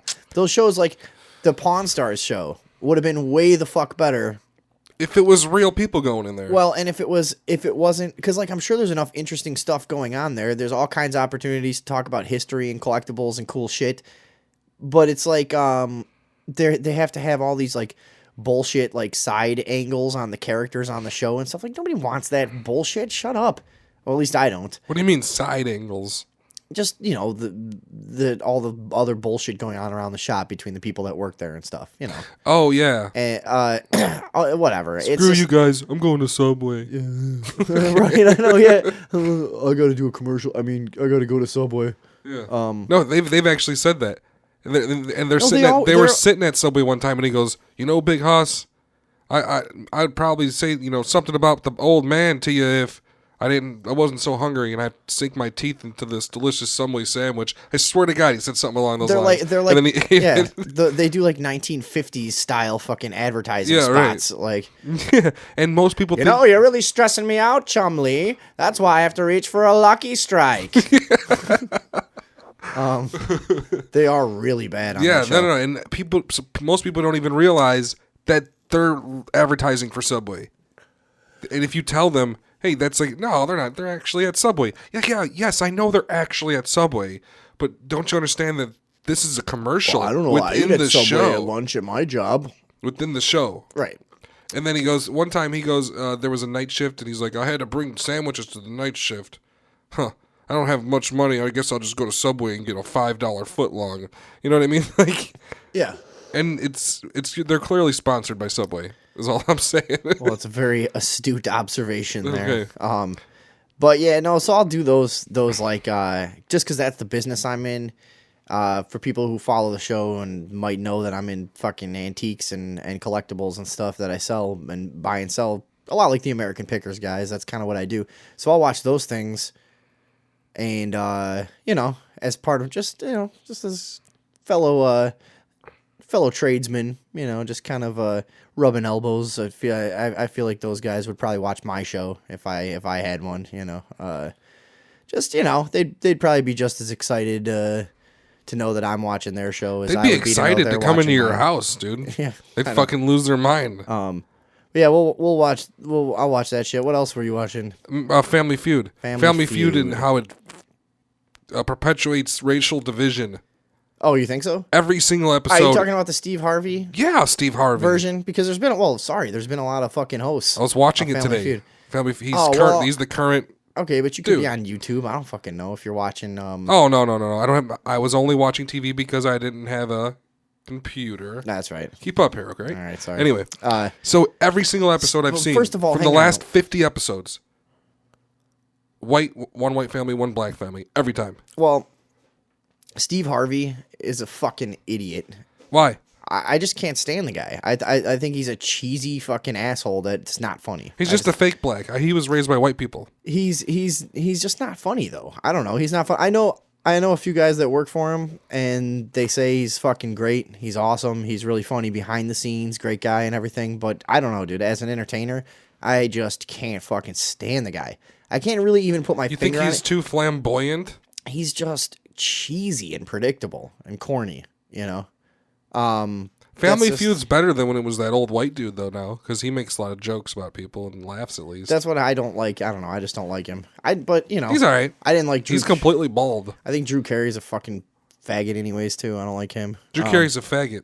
Yeah, totally. Yes, I agree. Queer. No, but it's always one fucking white family and one black family. Is that true? And the questions are completely. It's interesting to watch because you can tell they're black people and they're not very rich, and you can tell that they're white people and they could have some money. You never know. It's that type of thing. So you're saying they're purposely picking poor black people? I think no. Well, there are some well dressed ones, but there are some ones that you can tell that they're wearing like their best clothes. And I think the same is probably true of a lot of the white families. The white families, 'cause who too. spends their time trying to get on one of those shows? You have to be either. you have to be broke because you want the 20 grand. Well, I mean, for the white version, most of them are going to just be like complete kind of just. I don't know what you call them, like not really rednecks, but just people that live where there's just nothing going on. There and was they just have really- hillbillies on there today. Yeah, they just have really lame lives, and like we've got time to spend our time trying to get on this fucking show. And by the way, yeah, all 8 of us are free, so we can all go on this fucking. That's true, right? I mean, you got to be a whole family of losers where nobody has anything better to do than fucking go on the Family Feud. Yeah, you can't and- gather six people ever. and anyway. spend all week, all of you going down there to maybe have a chance. By the way, that final round is fucking impossible, and like nobody ever wins. Everybody wins all the time now. Oh, they do. Yep. It used to be like really It's impossible. really easy. But but like the prize is hilarious. It's like $15,000. No, 20. It's like $20,000. It's 20 grand, and Like it was between- 20 grand 20 years ago. Right. When 20 grand was like 100 grand. between all 5 of us. Yeah, and we'll all take, 5 of us, we all fucking drove here from fucking and Iowa. took all week and stuff. Took us and- all week. yeah. We stayed in a hotel. It cost us this trip cost us $5 grand. We're fucking getting $15,000 after taxes. That's like $3,100 a piece. Boo, big deal. You know what I mean? Yeah. There's 5 contestants Right. at $20,000. Yeah. What are you getting there? I was checking your math for a second, but I Pretty got good, it. right? It's about Yeah, $3,100 after spot taxes. on. Probably $3,100. Brilliant. Everybody walks out of there like we have $3 grand. Big fucking deal. But yeah, and that if you lose, you get nothing. So whatever. What you think it's a racist show now? Yeah, no, I think it's definitely a weird racist show. Not against because Steve Harvey's nice to the white people too, Yeah. and the black people. Oh, he's a nice man. Right, but it's always a white and black family. but the black family is always really nice to the white family, and they're always nice to them. It's like everybody's all happy, although I want that 20 grand black people, and the black people are like these fucking. Ugh. I want that 20 grand from the white people, you know. So it's imagine the shit talking that goes on the car ride home though. With a lot Did of the you see families. that bitch? Yeah, right, exactly. Crack a motherfucker. Crack a motherfucking bitch, answering all the goddamn. And then look at it. In the other car, the white people are just all avoiding saying nigger. They're just dancing around it the whole ride home. Just they were nice people. It seemed like well dressed, good manners. Yeah, I'm sure that's what the white family's saying when they just lost 20 grand to black people. Oh no. Anyway, and just look at the name of the show too. It's Mind Control. What's the name of this? What's the name of the show? Family Feud. Family Feud. Yeah. It used to be white, white, white, white, white, white. Now it's black, white every episode. Why not 2 black families? Why not 2 white families? You know, just random generator. You know what I'm saying? Randomly generate one. Have you watched enough of this to know? I've watched 20 episodes of it. Okay. Of the recent episodes. And I you're would saying say there's at least a 70, racist agenda. at least 80% of them are one white family, one black family. So what do you think the agenda is? The Family Feud to I don't know, just to put that idea in people's heads. I don't know. Just to further the racial division. This is how if I ran Family Feud, I'd have everybody line up against the wall, pick 2 captains, and then they can pick somebody from each family, and they do it like that. Okay, so you get a mix. So you get a mix of both families. Yeah. Yeah. That's got to be an awkward car ride home too for the people that won the three grand. if I was like the only one on the black team, yeah, they picked me when I won the $3 grand. No, there have got to be some epic racial slurs on those car rides home going on. There has to be some epic racial slurs, right? That's exactly what this is producing. I wish we need to fucking start filming people doing that. That's the real show, by the way. The loser car ride home. That's what you want. That's what that's probably that would be a fucking great far podcast. More entertaining. That would be a fucking great podcast if you could just get like season tickets to the Family Feud and just have a deal where you get to ride home with the losers and record them talking shit about the other team. You'd make a fortune off that. Make $1 million. That I found a video that says Family Feud racist moment. There you go. Family 125. That George is right there with 68. Oh yeah, it's a black versus white situation right here. Yeah. Is it? Yeah. Told you. All right, you got a black and a white girl coming up to the buzzers. Oh, what just happened there? Oh, okay, yeah. You know what just happened? What? The white girls, you know how they always shake hands before they do the preliminary thing? The white girl stuck her hand out and the black girl pretended like she was going to shake her hand and did the old fucking brush your hair back. No. Yeah, well, because after all, it's 1991 and that's still cool to do. Right. No, hold on. I'll get you. What happened? She psyched me out. She psyched you out? She did. All right, then they shake hands. I just saw Hope go. And then Brianna said, hey, but she's 17. They play like that, think it's funny. You supposed to be on my side. I'm the host of the show, Brianna. Okay, this is the racist moment. The black girl tells him that she's supposed to be on her side, presumably because they're both black. And then Brianna said, hey, but she's 17. They play like that, think it's funny. You supposed to be on my side. I'm the host of the show, Brianna. I can't lose my money messing around with you. I have children. I'm trying to get some kids through college. Okay, we ready? Ready. Everybody? Point values have tripled. Yeah, there you go. Actually, on an episode I saw today, the question was, name a lazy animal that reminds you of your husband, right? Uh-huh. And the white family played it. So it goes over to the white family. The white dad says, a gorilla. What? Yeah. The family dad said a gorilla for a lazy animal that reminds you of your husband. We asked 100 women what lazy animal, and then that was his answer. He was wrong, though. Really? It was kind of awkward, too, because the other family was black. I don't know. He probably didn't mean it that way. But how could he not have? Well, because he's not. Yeah, you know how those gorillas are lazy. in real life animal gorillas. Aren't they? No, I don't, You don't think think so? so. No, they're climb trees. They climb trees and shit. So- I don't know. I'm just saying. I don't know if I'm in on this this whole family feud. Pull up another one. I bet it's a black and a white family. Why Yeah, no, won't they? I am- Why I'm kinda can't there looking be through two? 'em. I'm looking through them right now. There are a lot of black versus white family That's feuds. all there is. That's true. I didn't ever notice that. How can you not notice that? Well, I don't know. I don't fucking sit Yeah, you around don't watch it. wasting my time with this bullshit. And I checked out when Steve Harvey took over because I just don't like Steve Harvey, like I said. I think he's hacky, dumb. He's stupid. rich though. Hey, he's a lot more successful than He me, could probably host Family Feud better than I can. I don't know. I'd like to see you do it. Really? Yeah, I mean it would be a complete train wreck. It would be fucking hilarious if they let you host anything ever. And I'd be like, well, you didn't answer all the questions because I can only read one in time at the final round. All right, I found another racist family feud. You roller derby over here. How many tattoos you got? A lot. That's him talking to a white girl with tattoos. And then this is another white versus black family one. Okay. All right.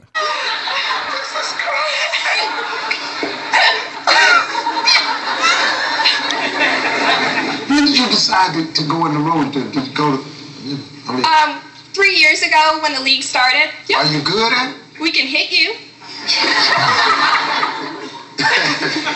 What? I have no idea what the fuck this is. Let's go and play this. Top 7 answers on the board. All right, let's cut our losses there. Yeah, I Somebody don't fucking understand what the fuck uploaded that a was. shitty video, whatever. But yeah, I don't know. I don't know. What? Where'd you get that tiny little peace mouse at? At the thrift store. How much? $1. Buy me one. Okay, cool. All right. Cool. Anyway, no, it's always black versus white. I haven't seen one yet in the last whatever. I think they're doing something with it. There isn't too many other That's what game the people shows I wanna watch see. besides that though. Well, who watches Family Feud? Probably mostly a Weirdos. lot of just fucking people in just small towns and rural areas with nothing to do. And yeah, that's where you find a lot of racism from both ways, white and black, you know. So they like to fucking see a contest between the races. That's how the show. Family Feud is secretly getting ratings off just race war, just race baiting. That's what it is. But why don't they do it with other people? I want to see weird Russians on there, like one weird Russian family versus like one weird Chinese family. That'd be cool too, right? Why is it just black and white on there? I don't fucking know. You're telling me a Chinese family has never signed up for Family Feud? Wait, that's true. You're telling me a fucking Russian family never signed up for Family Feud? Mexicans Mexicans never signed up for Family Feud? No Mexicans allowed. That's in the rules. That's in the, at it's the in end the fine print. At the end of the show where they say, all guests are stay at this hotel and receive this and this, and real quick at the end you just hear no Mexicans. No, no Mexicans. All they stay at the Ramada Inn and blah blah blah, blah and no Mexicans. Mexicans. It's really quick. You got to hear it. Yeah. You got to be listening for it. So I got this other article. I pulled this up. I don't know. We got no plan in this show, but I thought I would just kind of keep an eye on the news. Yeah. Why did the U.S. build an uncapped pyramid complete with an all-seeing eye in the middle of nowhere? Where? This article from today on Disclosed.tv. A huge pyramid in the middle of nowhere tracking the end of the world on radar. An abstract geometric shape between the sky without a human being in sight. It could be the opening scene of an apocalyptic science fiction film, but it's just the U.S. military going about its business, building vast and otherworldly architectural structures that the civilian only rarely sees.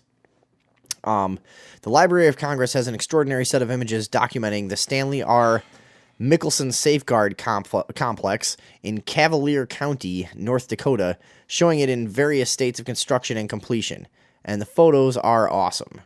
So basically it's a giant pyramid missing the very top, the very top point. And it's got some circular symbol towards the top that sort of looks like the, what would represent the all-seeing eye or whatever. How big is it? It's very large.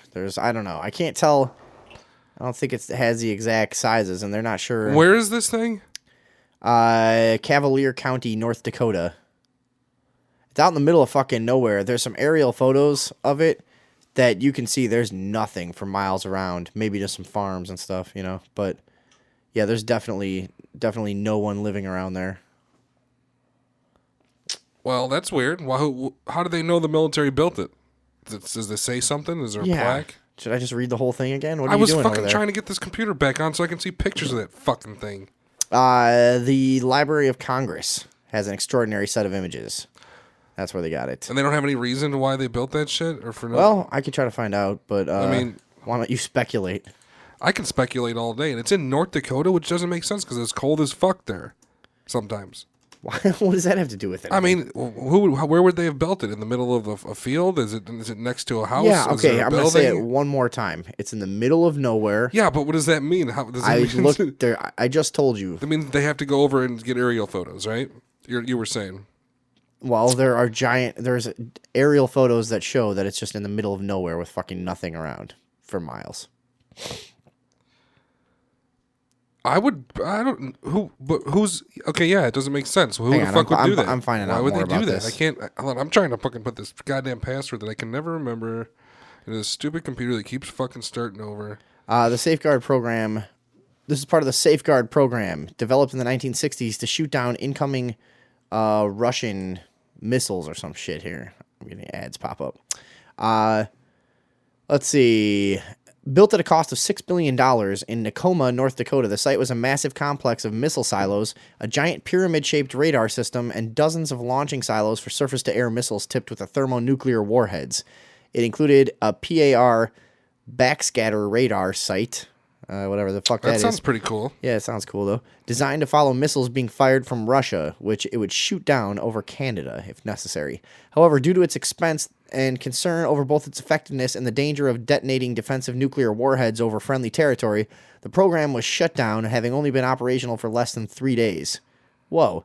Its massive tunnels were flooded. Today it's a military-industrial shell in the middle of nowhere, or in the words of one writer, a monument to man's fear and ignorance. So I guess it's just abandoned. And it was built to shoot down Russian nukes, right? Yeah. Pretty much.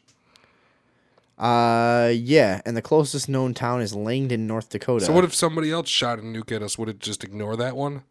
Like if it was a Chinese nuke, it'd be like, it ain't a Russian nuke. Yeah, and they're only worried about the Russian ones. Yeah, right. I would hope that it'd be a missile well, I think system. at one time those were the only people that had even a remote chance of fucking hitting us with anything. You know. True. But yeah, and so now there's probably from the north, right? So they got current pictures of this thing too. It's just sitting out there by itself. This is a fucking creepy looking place, man.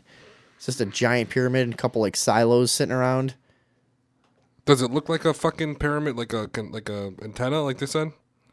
No, I described it in detail. Oh, I mean, whatever. People know. Why does our government have to be so creepy? They were really afraid of nukes.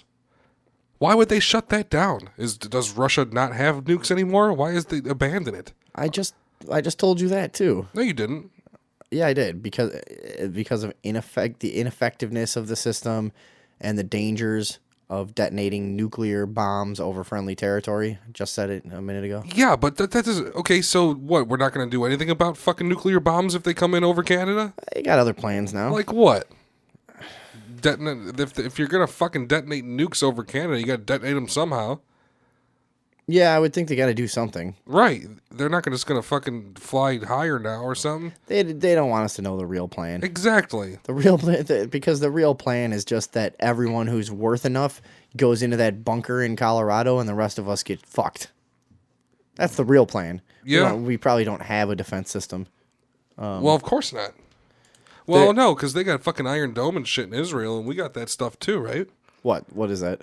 Iron Dome in Israel? Yeah. It just shoots down all the fucking incoming missiles automatically. It just fucking triangulates and just you didn't even see that shit when they were fucking with the Palestinians? We got all kinds of stuff like that. Shit was I'm crazy. Sure. But I don't know. This pyramid place was no good apparently.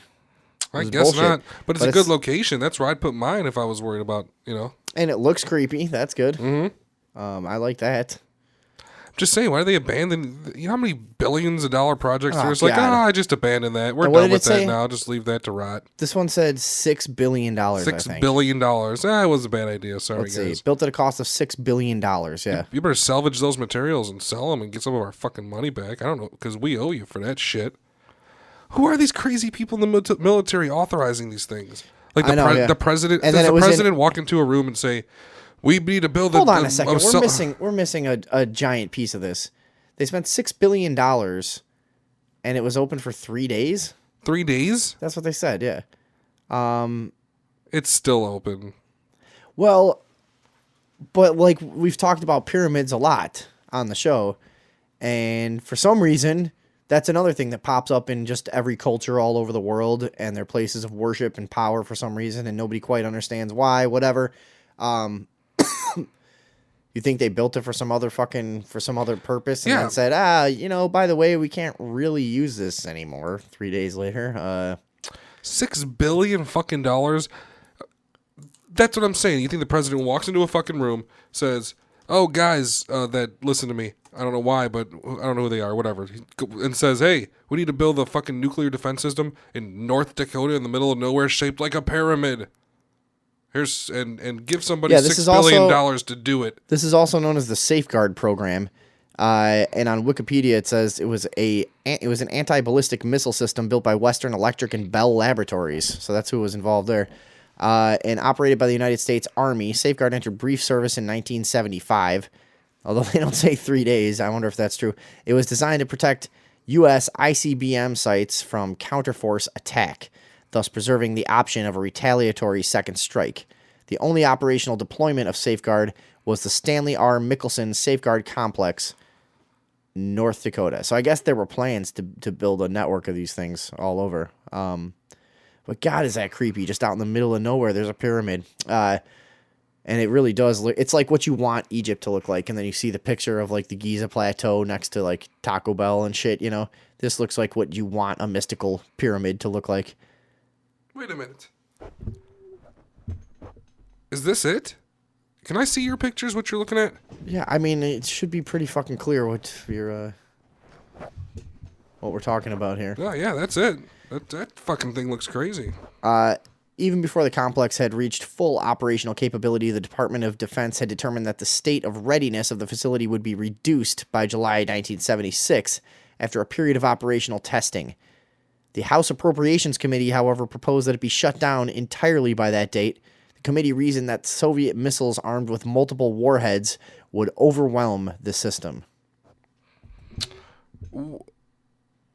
Wait a second. They said that it would be ineffective against nuclear weapons because they could fire all of them at it at once. I guess. Because you know what? Duh. You know what I mean? Like, what kind of system can you fucking have that doesn't have a threshold of some sort? Yeah. You know? But I think, I don't know. To me, this reeks of one of these creepy things of like, we need a pyramid. How can we justify making a pyramid? Okay. We'll have to that's where you were going earlier, then. Right. That's where I was going. I was going the tinfoil hat route with this before. Sure. It could be on a ley line. Which something is, like that. yeah. And this could be, this could be literally tinfoil hat territory with like, this could be some kind of fucking way of projecting covert radio signals that make you want to kill each other. See, this thing looks crazy, man. Yeah, I know. If I was driving in North Dakota, like just passing through, and I saw that, I'd be like, "We got to go see what that is. We have to drive What up is there. that? Yeah, Did we just find a fucking spaceship? Yeah, because it looks like it could be a landed spaceship, mothership, or something. This thing looks fucking weird. Well, and it's really weird. It's got the classic like all-seeing eye circle there at the top too. Yeah, that's really creepy too. What are those buildings? See, I don't understand. I'm trying to. I got a bunch of. They got a bunch of photos of it. Right, and there's a bunch of other buildings kind of scattered around there that are, well, obviously you just need a bunch of when buildings. you just need a bunch of buildings. It's the military. Yeah, the PAR. This is the radar. Was whatever. I'm not gonna keep going on and on about it. It's just anti-ballistic shit. But what do you think? Are you buying it? And it was operational for 3 days. See, I still don't get it. So North Dakota's in the middle of the country. No, I think it's bullshit. I mean, Well, North Dakota's not in the middle of the country. well, it's in the middle of the protect us from Russia country. I mean, Okay. You know what I'm saying? Like, because the missile would have to come from going north. east to west, it's It's pretty central. pretty in the middle-ish. Yeah, right. So it makes sense to put a missile silo there, I guess. But if you made a shit one there, it would make more sense to make a better one there afterwards. Not just abandon it. I wonder if it's made out of. I wonder how we should go there scrapping, dude. Probably make a fortune. There might still be something going on there. I don't know. bet you can't get close to it. I bet you right. can't go in there. I bet there's a fence around. I don't think it's the kind of place that kids are just going and partying. But if it is, that's fucking awesome. We should go there and bust a tag out on the side of that motherfucker. Yeah. The complex was centered on the missile site radar site, whatever, blah, blah, blah. 30 Spartan missiles, 16 short-range sprints. All the missiles were held in underground launch silos. Yeah, this place was serious business, it seems like. All the missiles were stored in underground silos, you say? Yeah, For 3 days? I guess. Then where'd they store them? Yeah. That doesn't make sense. Did we? You know what we should do on this show? Remember? Did we ever do the Bridge to Nowhere? Or we did it? We didn't. I don't We did know. it. I don't know. The one that's like fucking $11 billion and there's nothing on the island. Like they just built it for no reason. Oh, isn't it like an $11 million bridge, and then we're like, yeah, we don't need this. No, there's nothing on the other side. Where does it go to? It's like an island. With Oh, okay, so there's nobody. something there. No, there's nobody living there. Right, yeah. You know what I mean? There's there's testaments to like military waste all over here. We're actually right in the middle of an area that's full of old military roads. All these old forest preserves outside of Chicago here. You can find ruins of old military stuff all over the place, up and down the rivers and stuff. I mean, they just use shit for a few years and go like, yeah, let's build something new. And it's just scattered So all wait over a the second. fucking place, man. All over the fucking place. There's just ruins of old military stuff. You want to hear something I'm always thinking about? What? Okay. We're getting invaded, right? Chicago. We're in Chicago. Let's hypothetically say we're getting invaded. I think you said we're getting invaded. No, we're getting invaded. We get invaded. We get invaded, right? I'll fuck you till you love me, Like faggot. fucking Normandy style on Lake Michigan. Yeah. You know what I mean? By like fucking like pick a country. Let's see. Who's the most likely country to invade us? I'll say France. France. So France storms the beaches, right? Uh-huh. Then they have tanks and aircraft carriers and jets, and they're doing all this shit, blowing up our. Okay, so our tanks are on. Where's the tanks at? On 22nd Street, out past like Wolf Road. Oh, our tanks around here. Yeah, there's that there's our little tanks. military outpost thing over there. There's tanks. They have a whole shit ton of tanks over there and all that shit. You're right, they do. That's Okay, weird. so you're Yeah, on 22nd and what is that? First Avenue? Yeah, whatever. Is it First Avenue or is it fucking? No, it's First Avenue because I see it on the way to court. Yeah, Yeah, First Avenue on the way to Right. court. see a nice So- little military zone on your way to court. Now you're about like what 20, 30 miles from that beach that's being stormed, or one of our big cities. Okay, and here's my second question. So you got tanks, right? And you're on the fucking. You're like, okay, we got to go protect our fight the There's also enemy, right? yeah. So you got to get on the highway.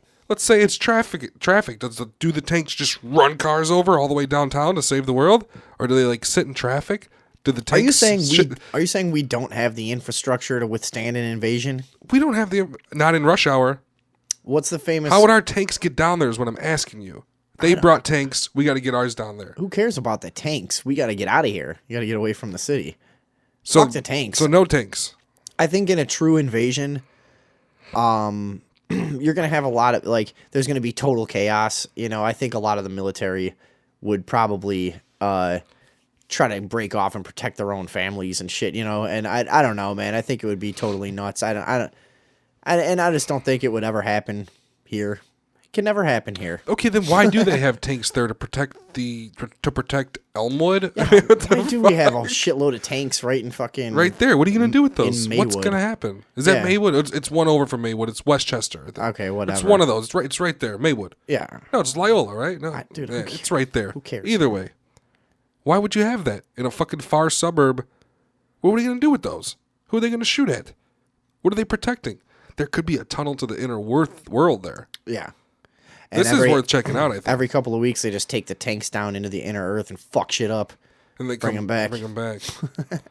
Just bomb some Anunnakis. That's actually the only place I can think of around here that's the nearest base to us. I never see any other ones. There's the one up on like on the north side somewhere too. There's No. some, like there is. There's something up north of the city. I can't remember the name of it, but there 100% is a military base up there.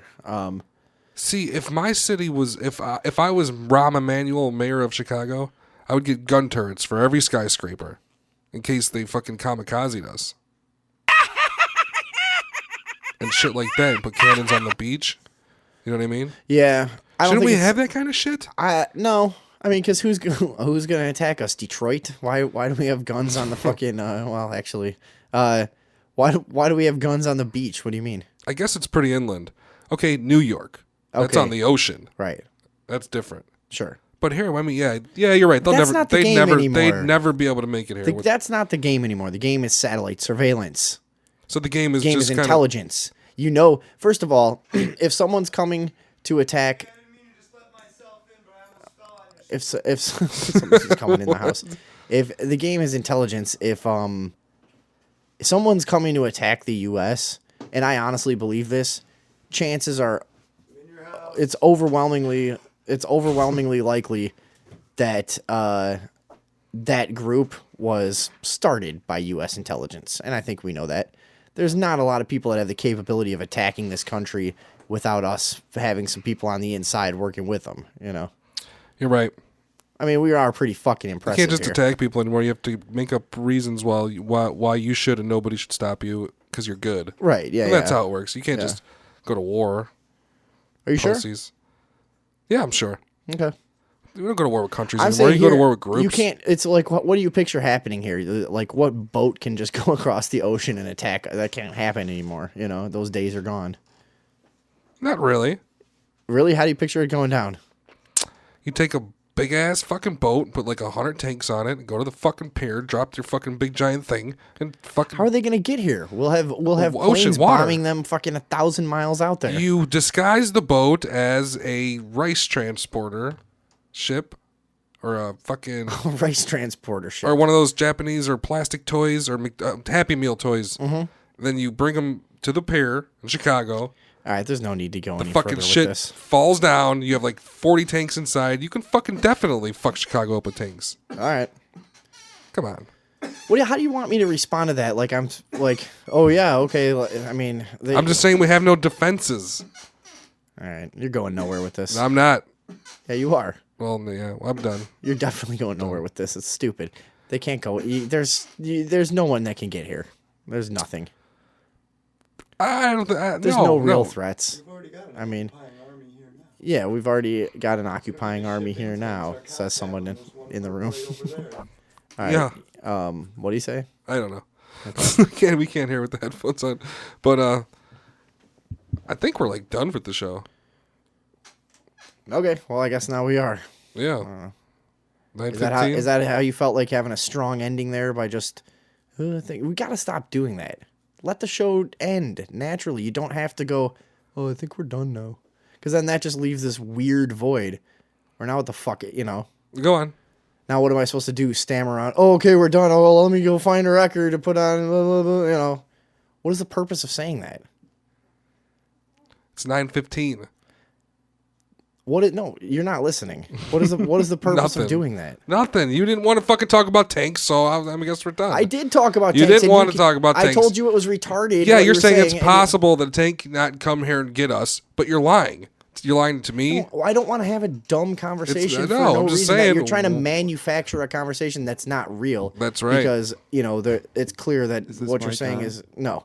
We're done. We're done. We're done. It's clear that what you're saying is just retarded. So I mean, I've told you already. Whatever then. There's no. I don't care. There's no physical invasion happening. You keep trying to go back to it, and you're like, oh, well, you don't want to talk about tanks. Well, no, I mean, You keep trying to go back to the same ridiculous. You thing gotta that there's- eventually go somewhere and hurt somebody. That's a physical invasion. It happens all the time, everywhere, all the time. Right. And it can't. you're not paying any attention to the conversation. I guess I wasn't. Yeah, because you're asking why there's not gun turrets on the top of every building, and I'm telling you because that's not how it fucking works anymore, because people can't just physically walk up to your country and shoot you anymore. We'll know when they're 1,000 miles away. In fact, our intelligence will have started their fucking group in the first place, probably. That's what the conversation was going, and then you kept trying to go, no, but they can get tanks in Lake Michigan, and that's they can why do whatever we they need, want. They're fucking military Who? too. We can fly our fucking planes over Who to can do fucking whatever they Beijing want? and fucking bomb them motherfuckers. They can come over here and bomb us, drop troopers, fucking do whatever they want. You think that we're fucking protected? That's what I'm saying. Why is our defenses fucking, what is that, fucking 40 miles away from the city? I mean, they can attack us because we don't have any fucking defenses. Oh yeah, you think that if they come and invade the fucking all the U.S. cities that we have enough jets to stop them? We got like 30 jets. You know what I'm talking about? Remember 9/11 when we sent 30 of them to Canada, gone, and then we had no fucking defenses? You think the jet's just gonna fucking come and save the day? You think they have laser beams on that fucking blow missiles out of the sky and fucking stop an invasion of a fleet of fucking 1 million planes? Dude, if we go to war with China, they'll probably fuck us up. If we go to war with Russia, they'll probably have a good shot. What are you talking about? We're completely vulnerable. We need more fucking tanks, turrets, guns. You know what I'm saying? You know what? We don't. If anyone wants to say anything about this, 630-599-RUBS. Matt Geer, local artist, just walked in. I turned your mic on, Matt. You can talk. If you want to say anything. I don't know what you gotta do it like that. Came in. Is it on? Yeah, you can hear me? Okay. Yeah. I was gonna say there is an occupying force here now, though. It's the police. There's no more countries. There's only corporations now. It's time to do another. It's time to do another hour. The invasion isn't that in your face. It's already happened. We're already occupied. Right now, if we had these guns, like let's say private citizens had turrets on their homes, like it wouldn't matter. The enemy is right there in front of you. It's our cops. It's our system. I'm talking. I know all There's about that. There's a tank as right well. down the street. They don't need to ship them in. They've already done that. They're already here. That tank doesn't work. They fill the barrel with cement. I'm talking about. I don't know. Another. He's talking about the World War II tank. That's not. No, he's talking about a real active fucking paramilitary stuff that's going on in local police stations. I know all about the police state. Well, there's but that, I'm saying, and then there's even like you're talking possible? about like us going to like some world war and stuff. Like if that happens, it's not because of like, oh, these people are in danger or we're gonna help them. It's always been about this country has oil or some resource that we want. If before it was oil, there was coal. Before that, it was wood. Like that's what drives wars. It's the need for resources, and then you make up a reason for why we need to invade this land. Right. No, we know that. But we're already invaded. I know that. Hold on. Okay. I didn't catch that earlier. He says that we're what? Steve in Denver. Steve in Denver. What up? Yeah. What's up? How's it going? All right. How you doing? How are y'all doing? Great. What do you got? What do you got on this? Oh, well, I would like to say that like I'm kind of a little bit on the lines with the Earthlings thinking as far as like a lack of control when it comes to 30 jets, dude. Fuck that shit. The American military, given their like strategic pinpoints in the world where they can come from and where they're coming from, dude, they can be in Chicago, they can be in Detroit, they can be wherever they want in like 15 minutes. No shit, a fleet of them fucking bomb the shit out of fucking whatever they want. That's the fact of the matter, is that we are fucking so militarized in the world. We have so many stations in the world. I mean, shit, we've been standing in fucking Japan since 1945. Like they're not even allowed a military.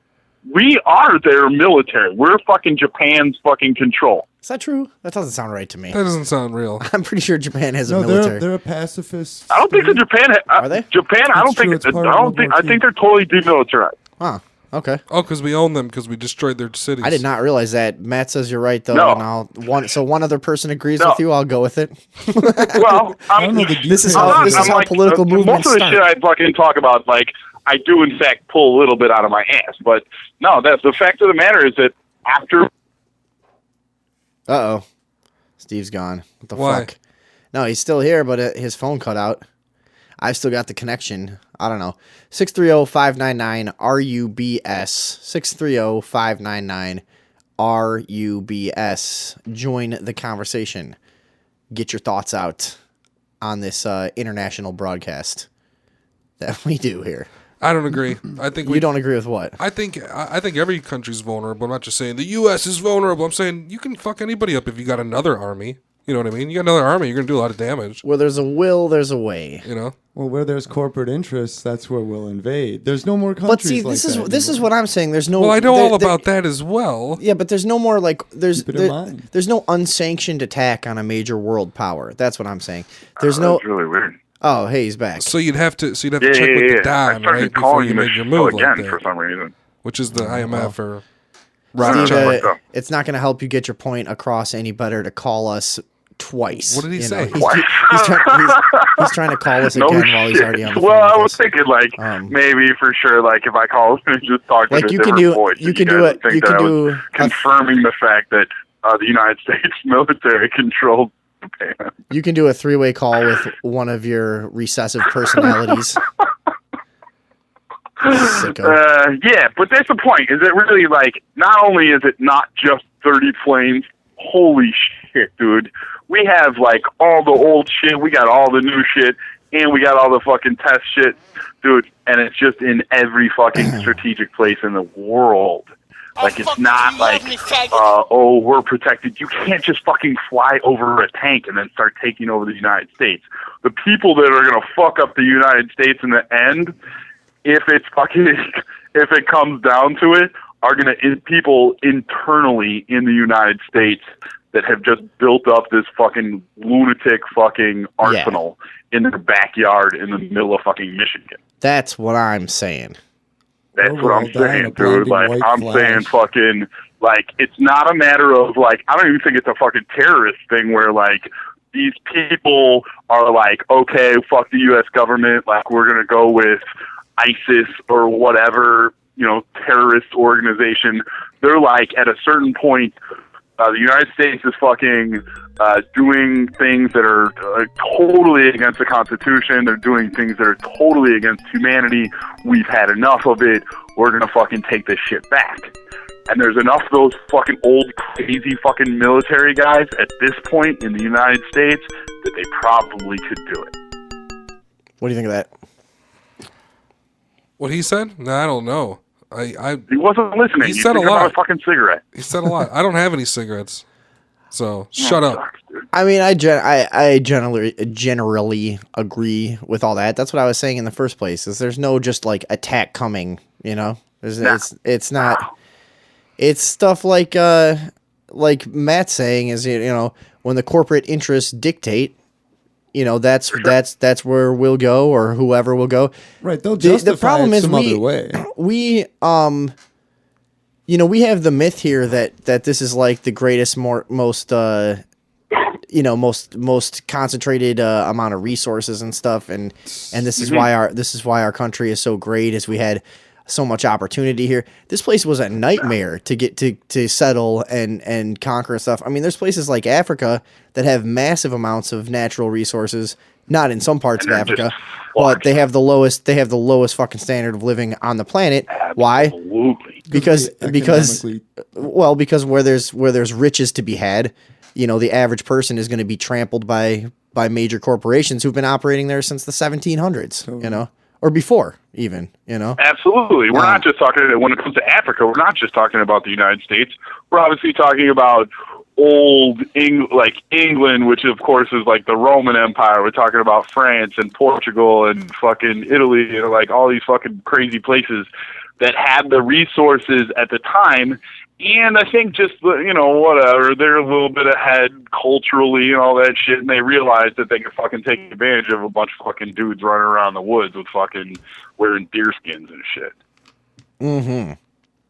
And they still kind of are. Well, and we're that's, kind of like, we'll just still keep taking advantage of diamonds and fucking gold and all that other shit. I love how you drink a bottle of Jim Beam during every show. That's all. I'm just laughing at myself. That's there's a new bottle of Jim Beam. That's where all these poignant, insightful comments come from. I could hear it coming out of the fucking Earthling tonight, that's for sure. Yeah. I'd like to say, though, if World War III is going to kick off... What do you say about me, bitch? What do you say? I was just saying he sounded a little slow earlier. Nah, he's totally sober. I don't have any cigarettes or booze. Yeah, he sucks right now. What the? You're really? Yeah. And I won't You're share not- any you're of not my. sharing? I won't share my What? Jim Beam because I need an entire Nice. pint of Jim Beam to get drunk. And He won't share. He won't even give me a shot. He needs an entire pint. Yeah. So I really. I believe it. I really can't spare an ounce. So sorry. And I just need to go actually anyway.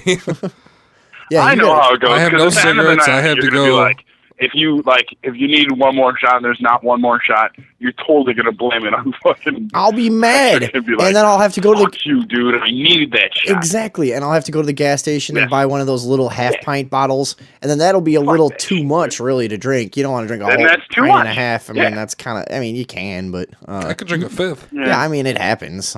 You've seen me do it plenty of times, Yeah. but you know, you don't want to. It's not good for you. You really do at the time. You do it at the time, but then the next day you're like, why did I have? I 3 was glasses of water and a shower. It's You're not fine. too bad. huh? Breakfast. Yeah.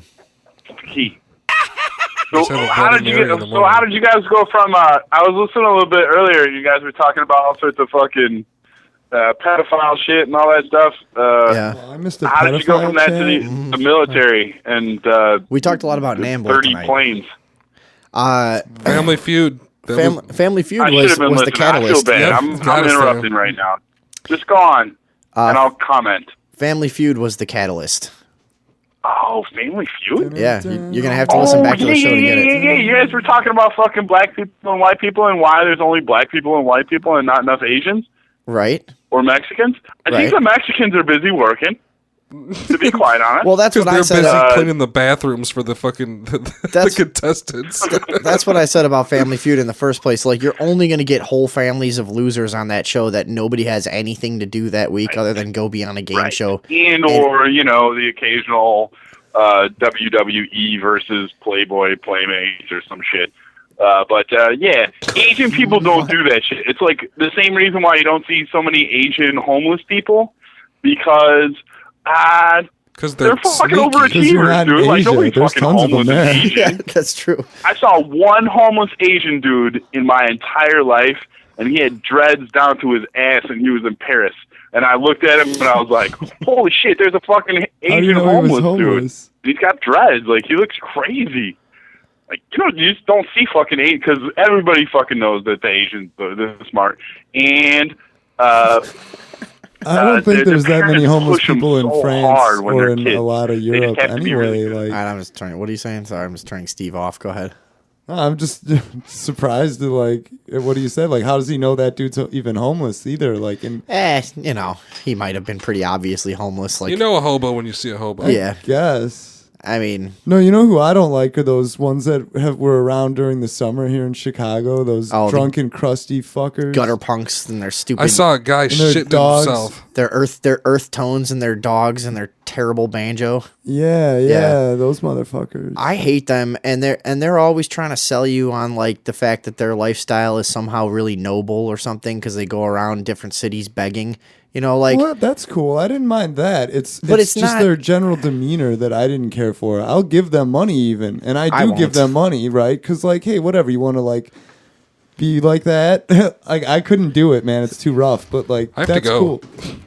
That's cool with me. Yeah. But like, it's more their demeanor. Like, I was there over the summer. Well, I was in the city walking around, and there was like a big group of them with their dogs and shit.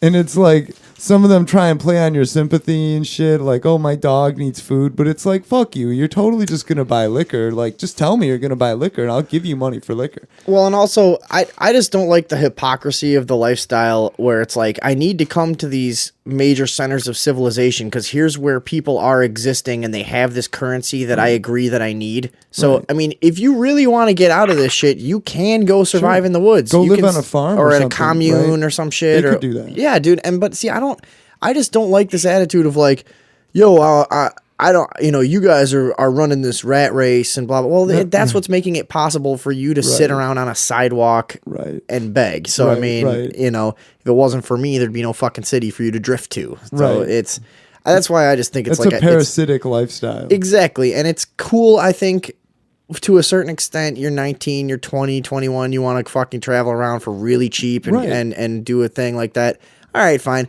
But, you're right. It's about the demeanor and the attitude, too. Well, like, the dude was not 20 or something. He was, like, my age. Right, yeah. And then it's a little annoying. It's like, dude, come on. Now you're just a drunk. Now you're just an asshole who won't do anything for himself. Right.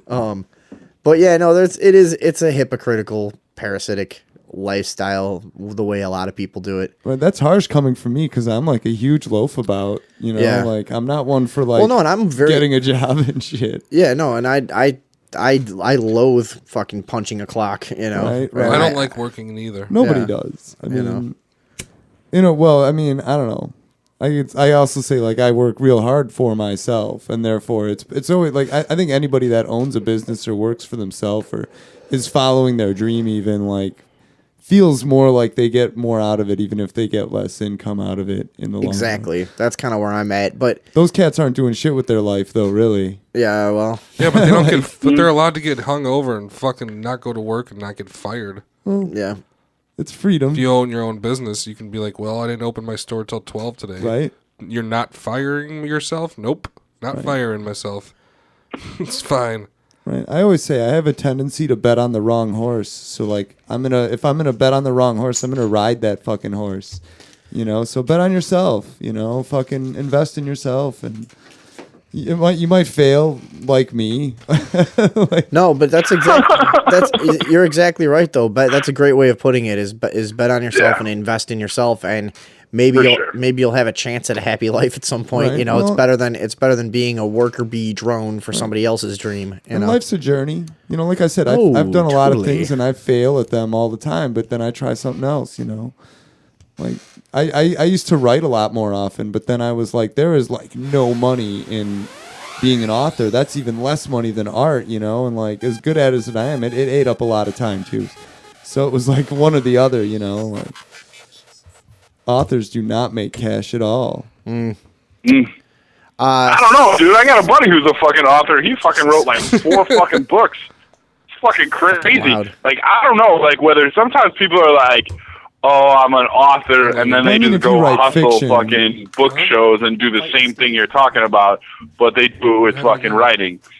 Most of the actual writers that I know are fucking miserable people that wouldn't possibly fucking put out their work to anybody. I'll give you a cigarette to stay.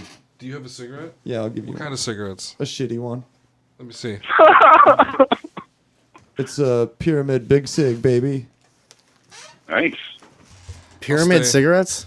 Yeah, they're terrible. I'll stay. We're just doing a couple more But if I minutes. need and we're one getting out more, of I here. need one more.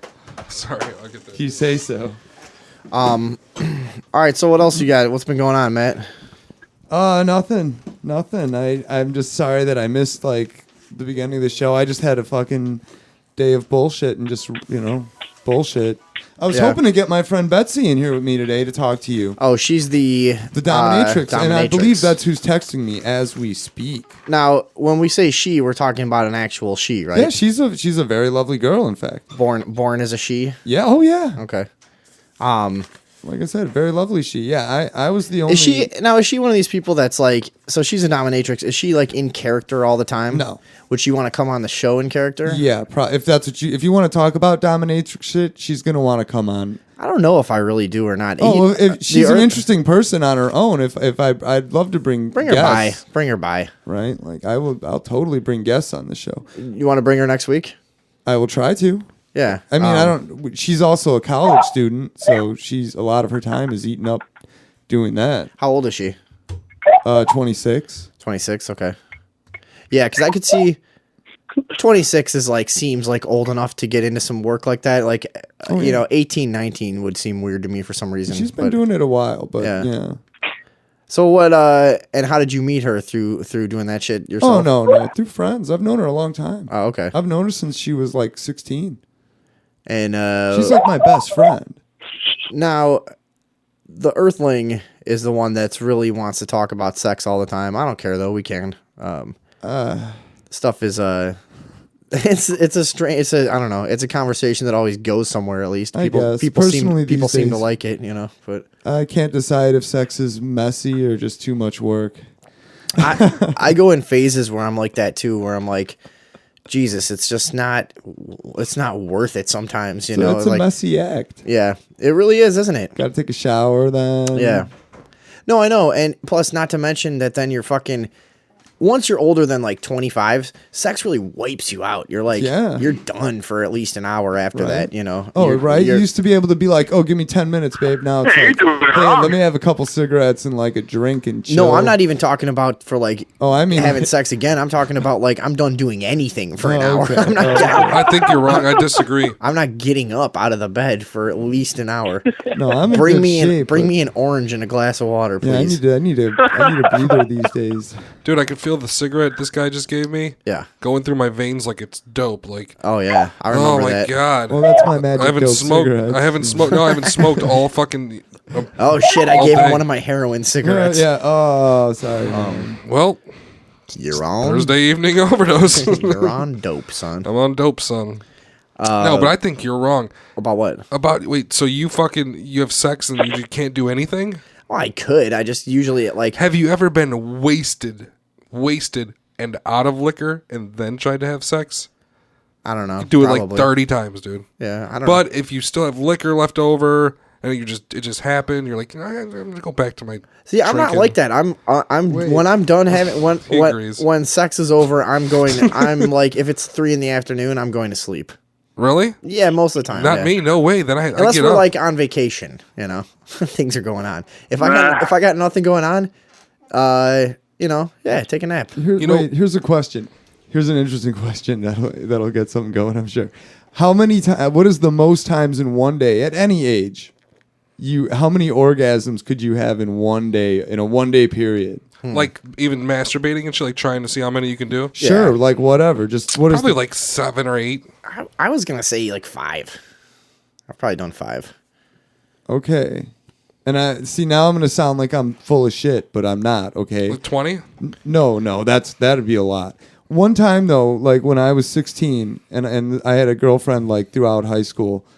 One day, her and I banged, and I'm not kidding, 12 times, and like I came every time. But the last couple times, and especially the last time, I remember shooting it blanks. fucking hurt. Like when I came, it felt like somebody was squeezing my guts and my balls like together like a rubber band, and it did not feel And then you fucking come good. out like okay? one I was drip. like, oh, and like nothing. came What out. were you like?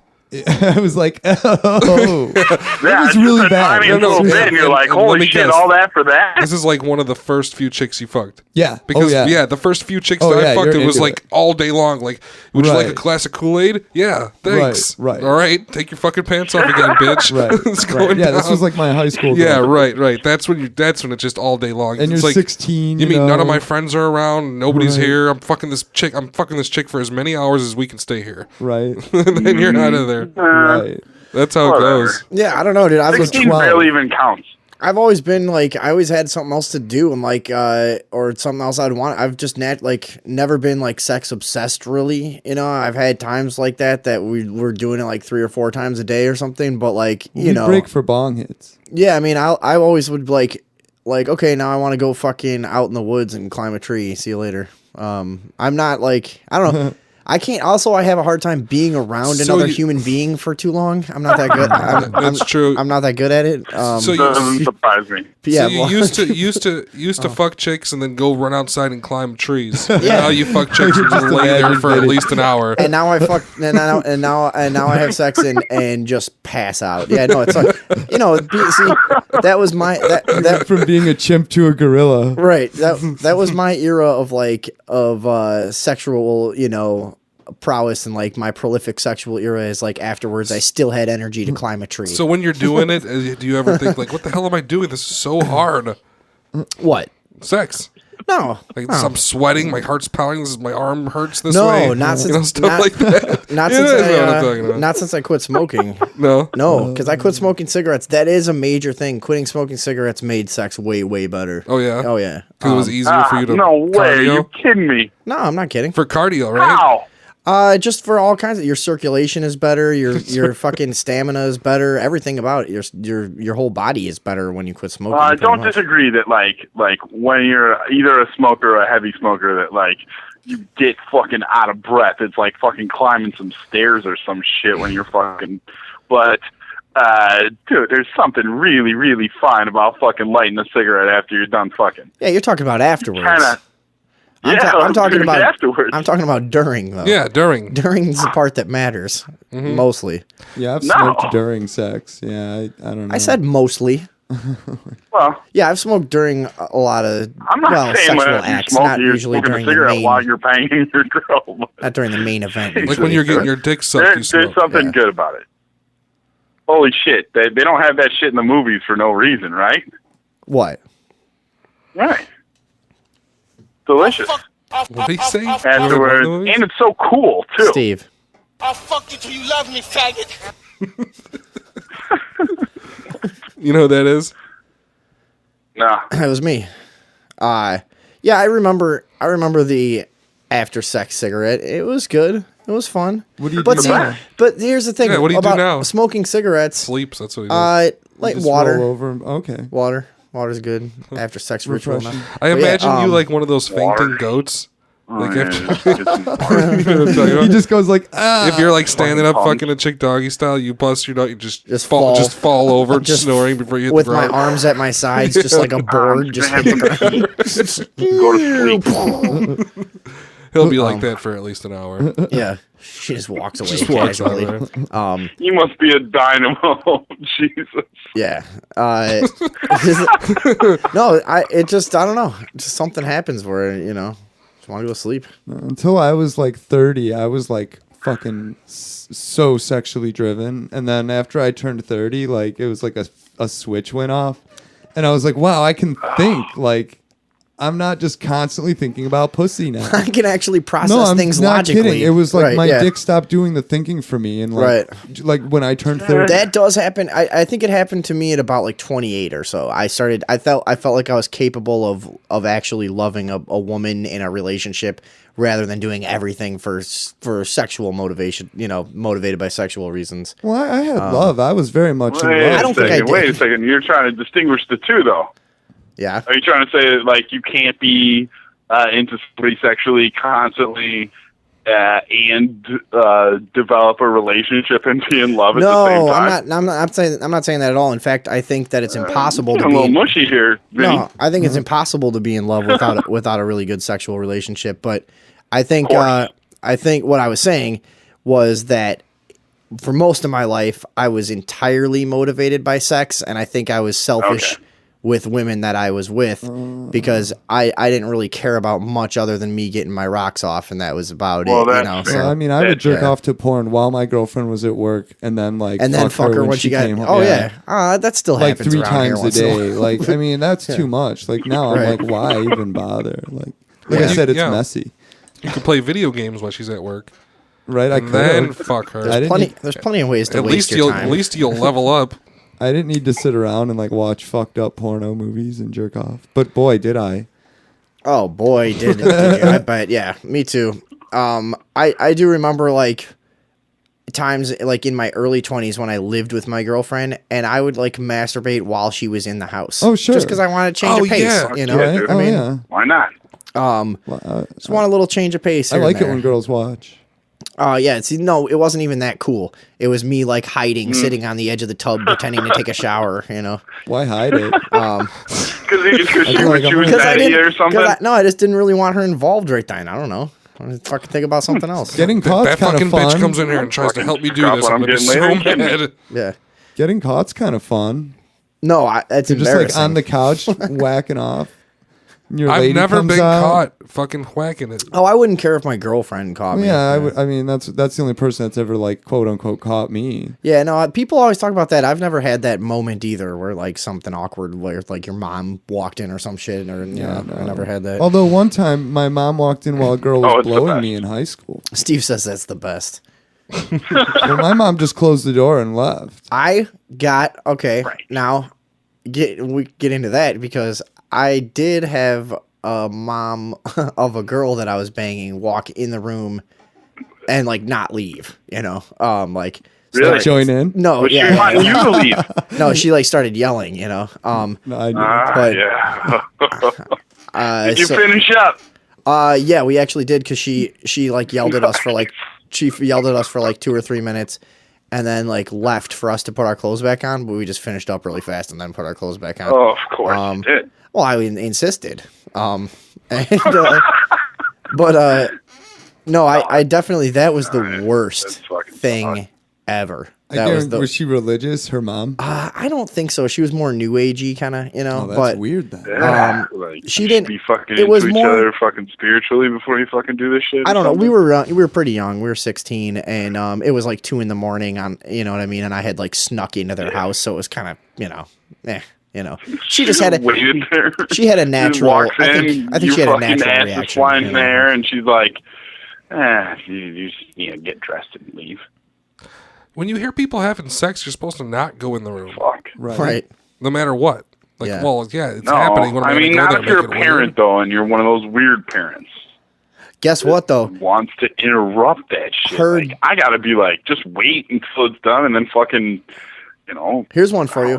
Her just dad. ground them or something. Her dad had died like not long before this happened, and if he had still been alive, I would never have been doing that. I'll tell you that right now. If there had been the risk of a dad in the house, totally different dynamic.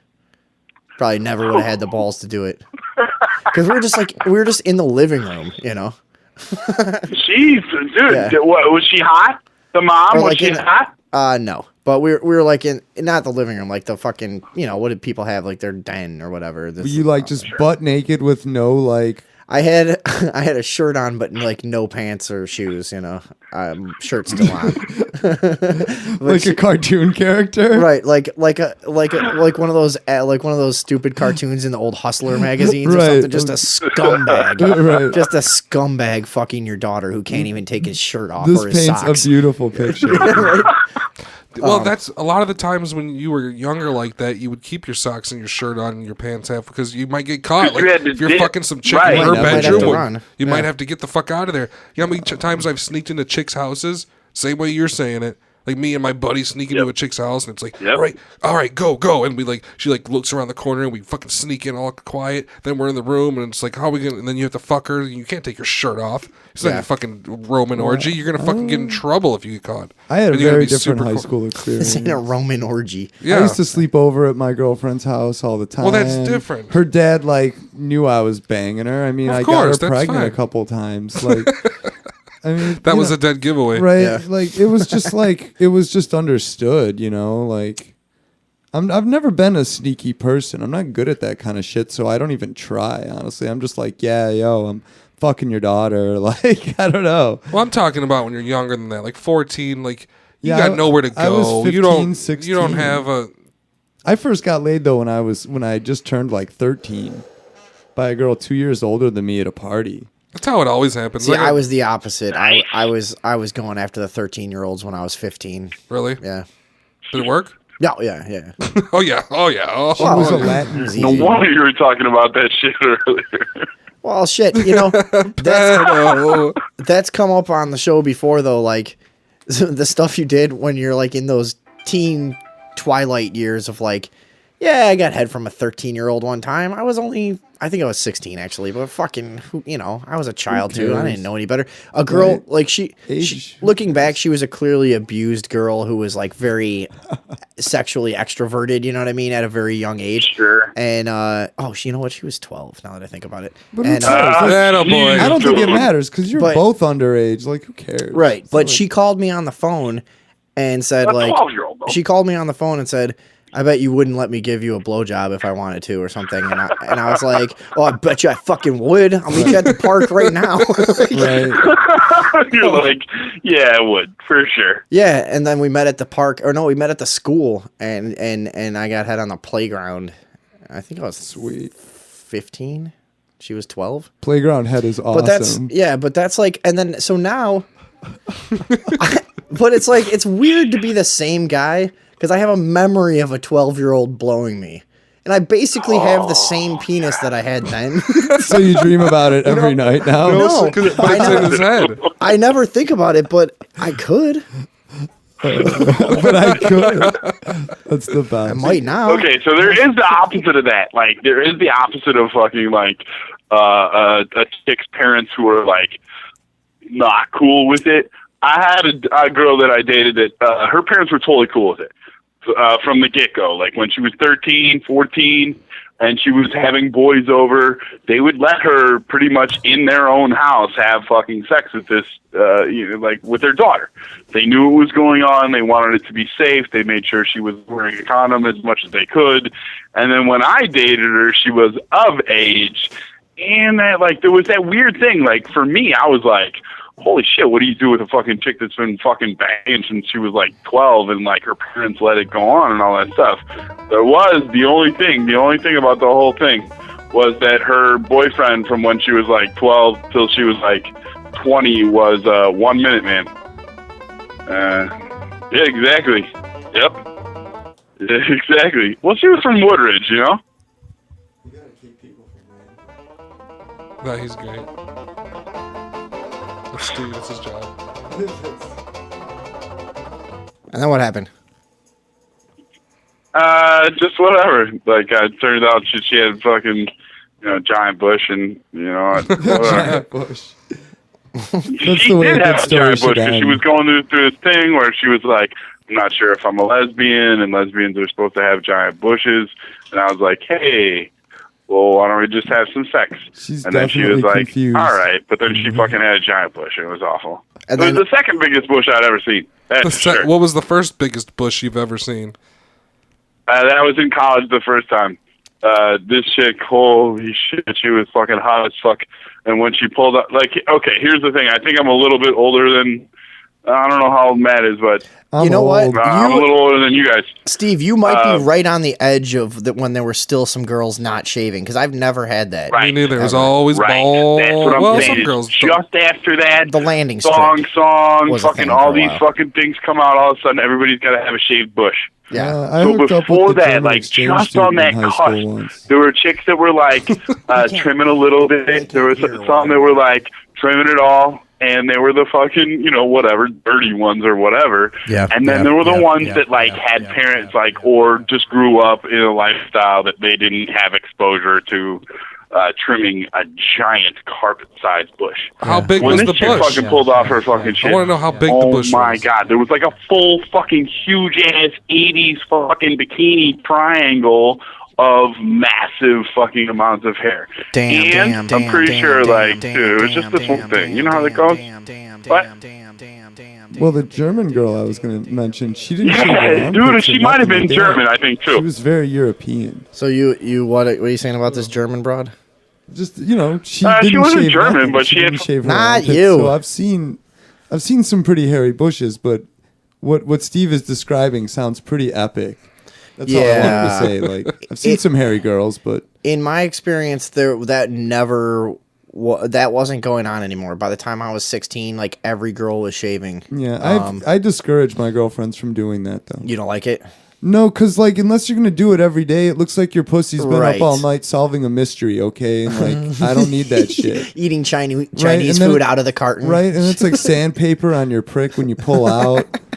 And Yeah, it yeah. really is. And I don't need to feel like what Yeah, feels like a that's dude's chin on my nuts. Oh God. Yeah, think about that, boys. That's what a dude's chin feels like. Oh no, you just ruined it for the Right? rest of my life. I Don't- can't even have sex with chicks ever. No, just Yeah. just have him grow out a nice trim, You gotta go all anal now. right? Or oh yeah, that won't remind you of gay anything.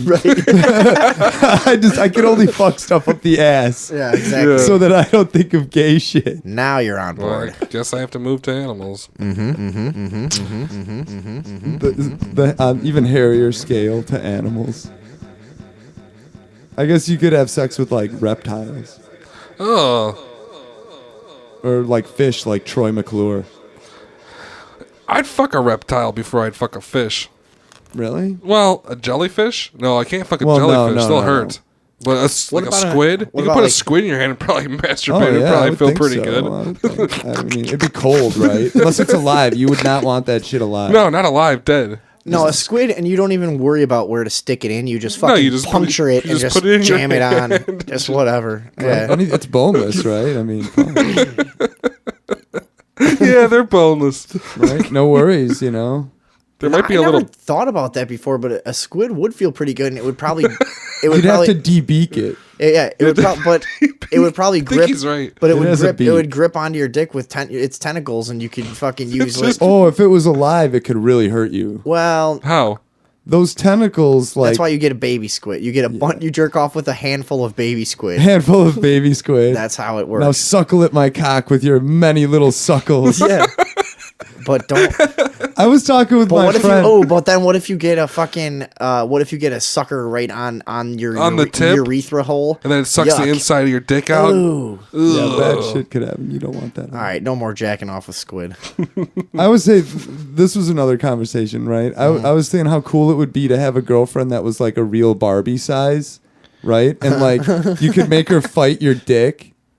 You'd be like, come, it's like, you know, you could knock her down with it and stuff. And Oh, like a live Barbie yeah, sized she's chick? she's literally 12 inches tall. I've So- had that thought right, 500,000 times. right. Wouldn't it be awesome? Not to fuck her, she'd fall in half. Well, you couldn't fuck her, but like I said, she could do stuff for you. She'd have to jack you off like hugging a tree. Right, it'd be awesome. Just jump up and down. Like I said, she could fight with your cock and stuff. You know, come and get you, and just fucking knock her down with it and stuff. I have more thought about a giant woman. Like You've thought about being a doll? I think rather than your thing, I would rather like run around on someone's tits. Like I would rather just go like swimming in tit sweat. I don't think you'd like what you saw up close though. Once you got like Yeah, like, right. Like Stuff go is, down, like- you fall in the vag hole. You're like, oh my god, this is gross. right. It's like when you're look at I like- stuff under a microscope. The only reason, Yeah, the you only, might be right. the only reason you're able to stick your dick inside of a fucking pussy is because it's so far away from your head. You're not looking right at it. All right. It's like stepping on stuff with your feet, like your shoes. Looking at predator It's mouth. like that's the furthest part of me away from my head. I'm not fucking going anywhere near that. At least my hands are farther away from my head. They're further than your dick in most cases. Right. So you can. Yeah. I mean, but That's why they designed it that way. Mm-hmm. The original design was on the neck. Like this is never gonna work. It's like, listen, they're not going to procreate if they're able to see it. Yeah. I Good. don't know. Vaginas are cool looking. Yeah, some are better than others. Well, they're all different, like snowflakes, but you know, Mm-hmm. it's a cool apparatus. It's good works, I guess. Gets the job done. Oh yeah, it does. Yeah, it does. Yeah, I mean, you really can't beat it. There's I mean, nothing better. right? Then, Yeah, I mean, then vag? Yeah. Oh, and they smell so great, dude. Like Not holy always. fuck. Like sensory, like yeah. as what far Steve as just like said made me appealing think the of this senses, girl that it's I got gave it her all head for once, sure. and it tasted like And it makes battery noises acid. sometimes, It right? was so bad. High pH. Or alkaline. One or the other. Yeah, I'm not sure, but it was bad. It was like licking a battery, and I was like, oh, I can't Did it lick your sting? pussy. Did it sting? Oh my God. Like the battery that shocks your tongue It when you just, I touch just it? remember it was bad. It was really like tart and bad, and that's the only time I was ever like, this bitch's pussy's nasty, and I can't lick it. Right. Did you tell her that? Or you just like, oh, I'm just I was sending just, this. I was just like, why don't you suck my dick? And then she did, and I left. That can work. That does work. A really terrible vagina can make you angry. If It you made weren't, me angry. Yeah, if you weren't expecting it, it can just make you like you just said, like, you know what, just suck my dick and I'm never gonna talk to you again. Right? I was 17, and I was pissed. Yeah, I know. It can be like that. I've had the same experience of just like, you know what? And she's You- usually like super hot. And you're like, oh, You- what? yeah, This girl No was way, hot. dude. Yeah. I've never had a super hot chick with a fucking awful vagina. You get down there, you're just like, Well, you never had a super get hot the chick. fuck out of here. You That's should probably have. true. You should have You're told right. me about this abomination. You should have told Hours you, ago. You should wear a T-shirt that says "My pussy sucks." Yeah, In my story, in my thing there, she you get a washed her tattoo that shit. says "shit She cunt" knew on I your was coming forehead. over, like, what the fuck? You know. Sorry, you know what? I'm coming over. Wash your pussy. You know. I think the government should Wow. put the government should put some sort of pussy cleaning remedy in the water Well, right? Instead of fluoride. instead of fluoride. Yeah. So everybody's fucking pussy would smell perfect. Right. It'd be a Take a shower in some Massengale, bitch. he knows what it's called. Yeah, Steve, you saying you've never experienced a shitty cunt? A shitty cunt? Are you kidding me? Dude, I've fucking had plenty of shitty cunts. Okay, so what were you saying? What are you like? What? I'm not sure what I was saying. What are you guys talking about? I thought you said just the fact that fucking. Oh no! Like there's a difference between a shitty cunt that fucking just hasn't been washed in a week, and just kind of a big, giant, flappy, awful fucking. Like I don't know. I mean, let's be honest. There is that thing. There is the fucking thing where you're like, oh, it's all different and it's all beautiful and all that shit. If you're fucking coming from some weird feminist, every once in a while you're like, whoa, like what is going on in here? Like you're not really sure. And there's a lot going on outside. Right. And then that's where those chicks are like. Those chicks fucking get self-conscious about having a big flappy pussy, and they fucking, get shit done or whatever. They get it all pierced up and stuff. Yeah, pierced up and like all that stuff, and then you don't like that, huh? I mean, that's the thing is that like for some reason there is something for me, anyways, and I can just speak for myself, and I don't know if it's because of what I've seen as far as vaginas and stuff like that, but I definitely prefer like a tidier pussy, like most of the time. Right, like that's another thing. It would worry me that like I'm going to scratch my prick on her piercings. Yeah. Well, it's all right. We just start talking over Steve. You can do it. I mean, you can do it with it in there, but you got to kind of just be careful. Right. Because I did it with it, but most of the time, I'd be like, take that out. I'm not doing How about the clip piercing? Take it out while you fuck? 2 chicks. What? I know everybody's been with a clip piercing by now, but I haven't. Oh, you haven't? I have never been with a girl who had any genital piercing. Oh, god damn! It's always a surprise. Wow. I've seen it probably 4 or 5 times, but it's like it's always a huge like you're like what is this, and now what do I do with this? Because now like you've probably been with some fucking heavy metal guy with piercings covered in tattoos and long hair that knows exactly what to do with a clit piercing for some reason. I don't know what am I supposed to twist it? Am I supposed to fucking? You're just supposed to leave it alone. Flick it back and forth. What are we doing with this fucking thing? I know over time it makes the clit go numb because that's. Am I supposed to heat it up somehow? What am I doing? Like it desensitizes their clit though. Yeah. That's the same thing with like why girls shouldn't use vibrators because it desensitizes their shit. Like it's cool if they want to like masturbate normally or. I mean, like to a certain extent, I kind of agree with you. Vibrators. But any chick that's ever I discourage girlfriends of mine from ever using vibrators. I'm always like, don't do that because my dick doesn't do that. Yeah, well, that's an honest reason for them not to do it though. You're like, you know what? I can't fucking compete with that thing. So it's gonna take to make you come now, like something vibrating that fast, right? I can't compete. Right? Yeah. So fuck you. Although it's not healthy either. It's just not good for it. Yeah. I mean, it's like it's not good for it. It's like I said, like with the clit piercing, it's desensitizing. I don't know. Matt Geer, painter and artist in studio with us tonight. And a whole lot more. He doesn't like clip piercings, that's for sure. Yeah. Well, I mean, teach their own, you know what I mean? I'm no like piercing Nazi. I'm just saying like for me, it would make me nervous that I'm either going to hurt her or myself. I want to see people get piercings I've never seen before. Like through their fucking arm, like all the way through their arm. People have done everything at this point. Through their head? I can't think of Yeah. Yeah, big old ring through your brain, right through your center of your brain. Yeah, people do that. Yeah, you can get that done. I guess Steve-O got his. I guess I guess there's nothing left to do. So No, like there's nothing to left like to do get a anyway. surgery and like Nothing pierce your left to do. liver or something. Like I'm gonna pierce my kidneys. I'm gonna like start piercing your organs. What do you guys think of that kid that's got the like? I'm sure you've seen the pictures. The big open cheek thing. No. He's got like those plugs. Yuck.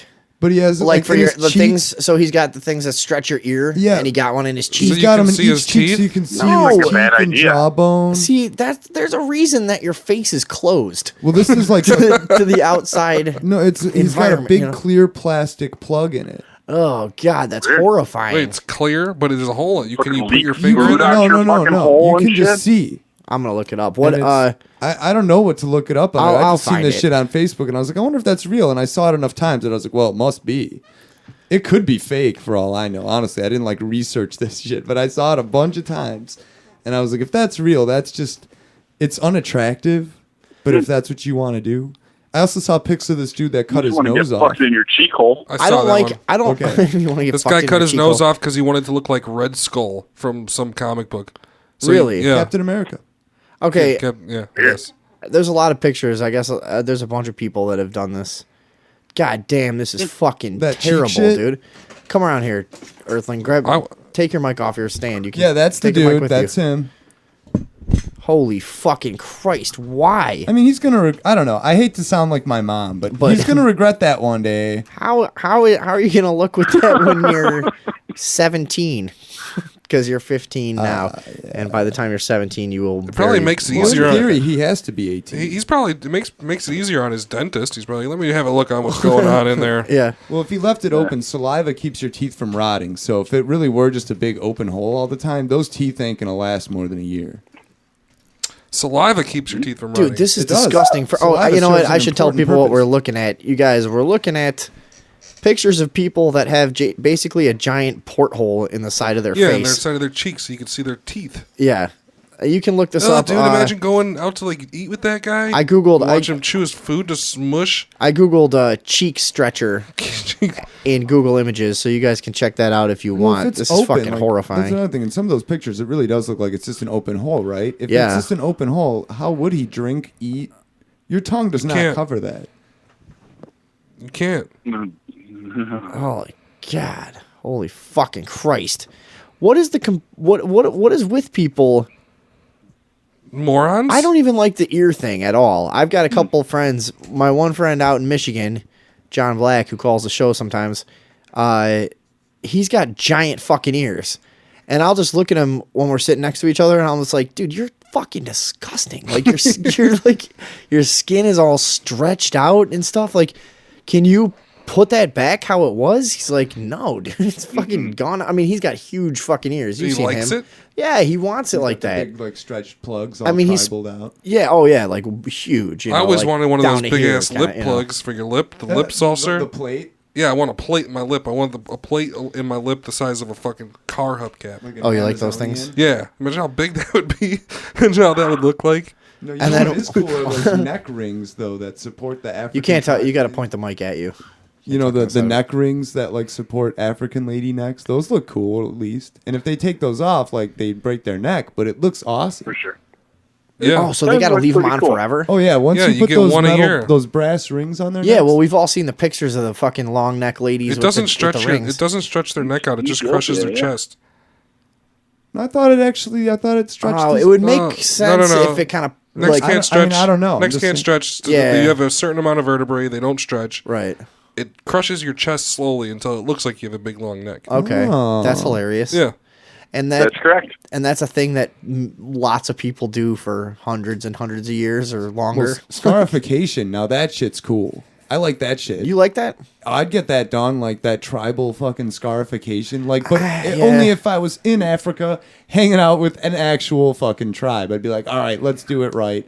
And get fucking Well- like half of my face all like dotted Is up. it just because it's cooler because it's got more history, though?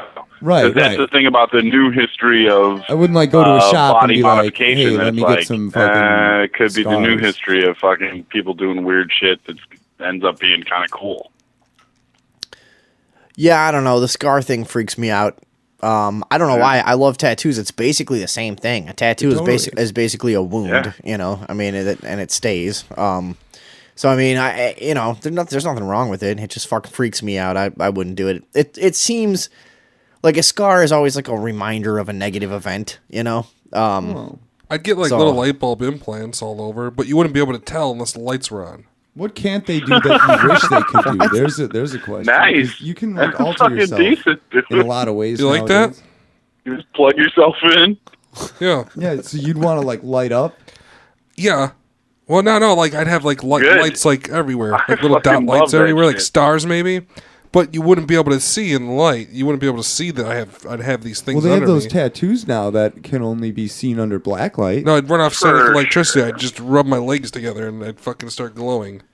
See, that'd be cool. What That kind would of- be cool. What kind of tattoo do you get that like you have to keep a secret so that you can just show one of your friends like, dude, I got the N-word tattooed on my elbow. Check this out. And you put it under a black light. He's like, oh yeah, that's awesome. Get like a yardstick tattooed on your prick. Like somebody who would get Well- a tattoo of it would say the N-word. The Sorry, N-word? it was an unrealistic dialogue by me. That's okay. I have to go though. I should have gone for the I real have to thing. Go though. You gotta go. Yeah, I do. I'm running out of steam. I'm on borrowed car, so Borrowed car. I'm on borrowed car. All right. Well, you got 2 more minutes in you, or what? What time is it? It's 10 after 10. Then you want me to go to 10:12? Yeah. Why that number? That's the contract we signed. Okay. All right.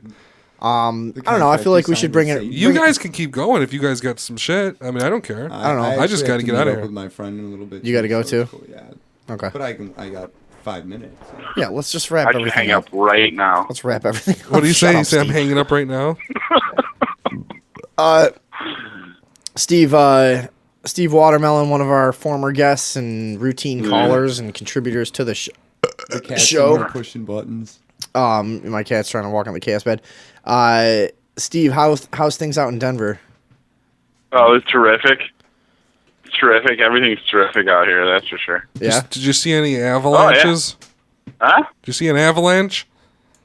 No avalanches. Really just beautiful weather. Yeah. Nah, I mean, have you been to Denver? No, I've never been there. I've been there, yeah.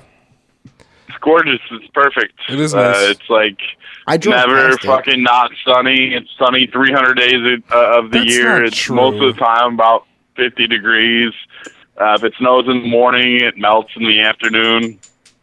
gotta It's be- pretty much a That's utopia. because it's on the edge of the mountains there. It has to be one of those fixed climate type situations. Oh, yeah. Yeah, because it's right before the mountain range. Plus the weed. There's Plus so the much weed. weed. And the weed's pretty Nobody good. smokes outside. That's a weird fucking thing about fucking the whole thing about Denver is that, like, you can smoke weed, but nobody smokes anymore because fucking they all just do it at home and then go to the bar. And in Illinois, all my friends fucking, we just go out front and fucking smoke some weed and then fucking go back in the bar. Can you smoke in bars? No, you can't. Well, I mean, like, it's the same kind of thing. Even in Chicago, you can fucking, there are events where you just fucking get away with smoking inside. But for the most part, yeah, no, not really. In fact, like, you can smoke, smoking cigarettes is kind of like closer to the California style. Like, you're an awful person if you smoke cigarettes, but smoking weed, not so much, dude. Everybody be smoking fucking that wax, like just getting away with it inside and like wherever they want. Nobody smokes flowers, just tourists. Right. Interesting. Well, Yeah. sounds like a bunch of bullshit. Yeah, I like smoking It weed. is bullshit, and it's illegal to fucking smoke weed. I like what It's you said fucking because stupid. some places you can get away with it. Like you go to a concert and you're standing in a crowd of 5,000 people and everybody's smoking weed. What are the security guards Yeah, you supposed can to always say? do that. Hey, go grab that Do that guy, wherever the fuck you want. the 100 guys. Like, fuck you. You go grab those 100 guys. I'm not doing shit. It's too many people breaking the law for me to care. For sure. And then the weed at, to be quite honest, like at dispensaries in general, and this is like from experience in Washington and in Colorado, like you're a sucker if you go to the fucking dispensary. Like, because you're still paying essentially the prices that you might in Chicago. Like, it's fucking the exact same shit. You still gotta fucking know somebody and then fucking get like a good deal. All right, Steve, we got to go. Yep. Later. Bye. Hey, you can all go fuck yourselves, first time caller. See you later. I don't think that's coming through the speakers. It there. will be, though. Oh, well. Wait for it. You better figure it out there. Got a sound effect going on here. You Got hung some up on him, but he was still talking. Big time sound effects here. All right. There we go. Well, no, I left the phone Well, off. it's been fun, lads. See, Yeah. that's what happens when you don't hang up a phone properly. I can hear your cat's claws are a little long, Yeah, he's clicking around. right? He's It's like he's wearing clicking tap across the floor. shoes.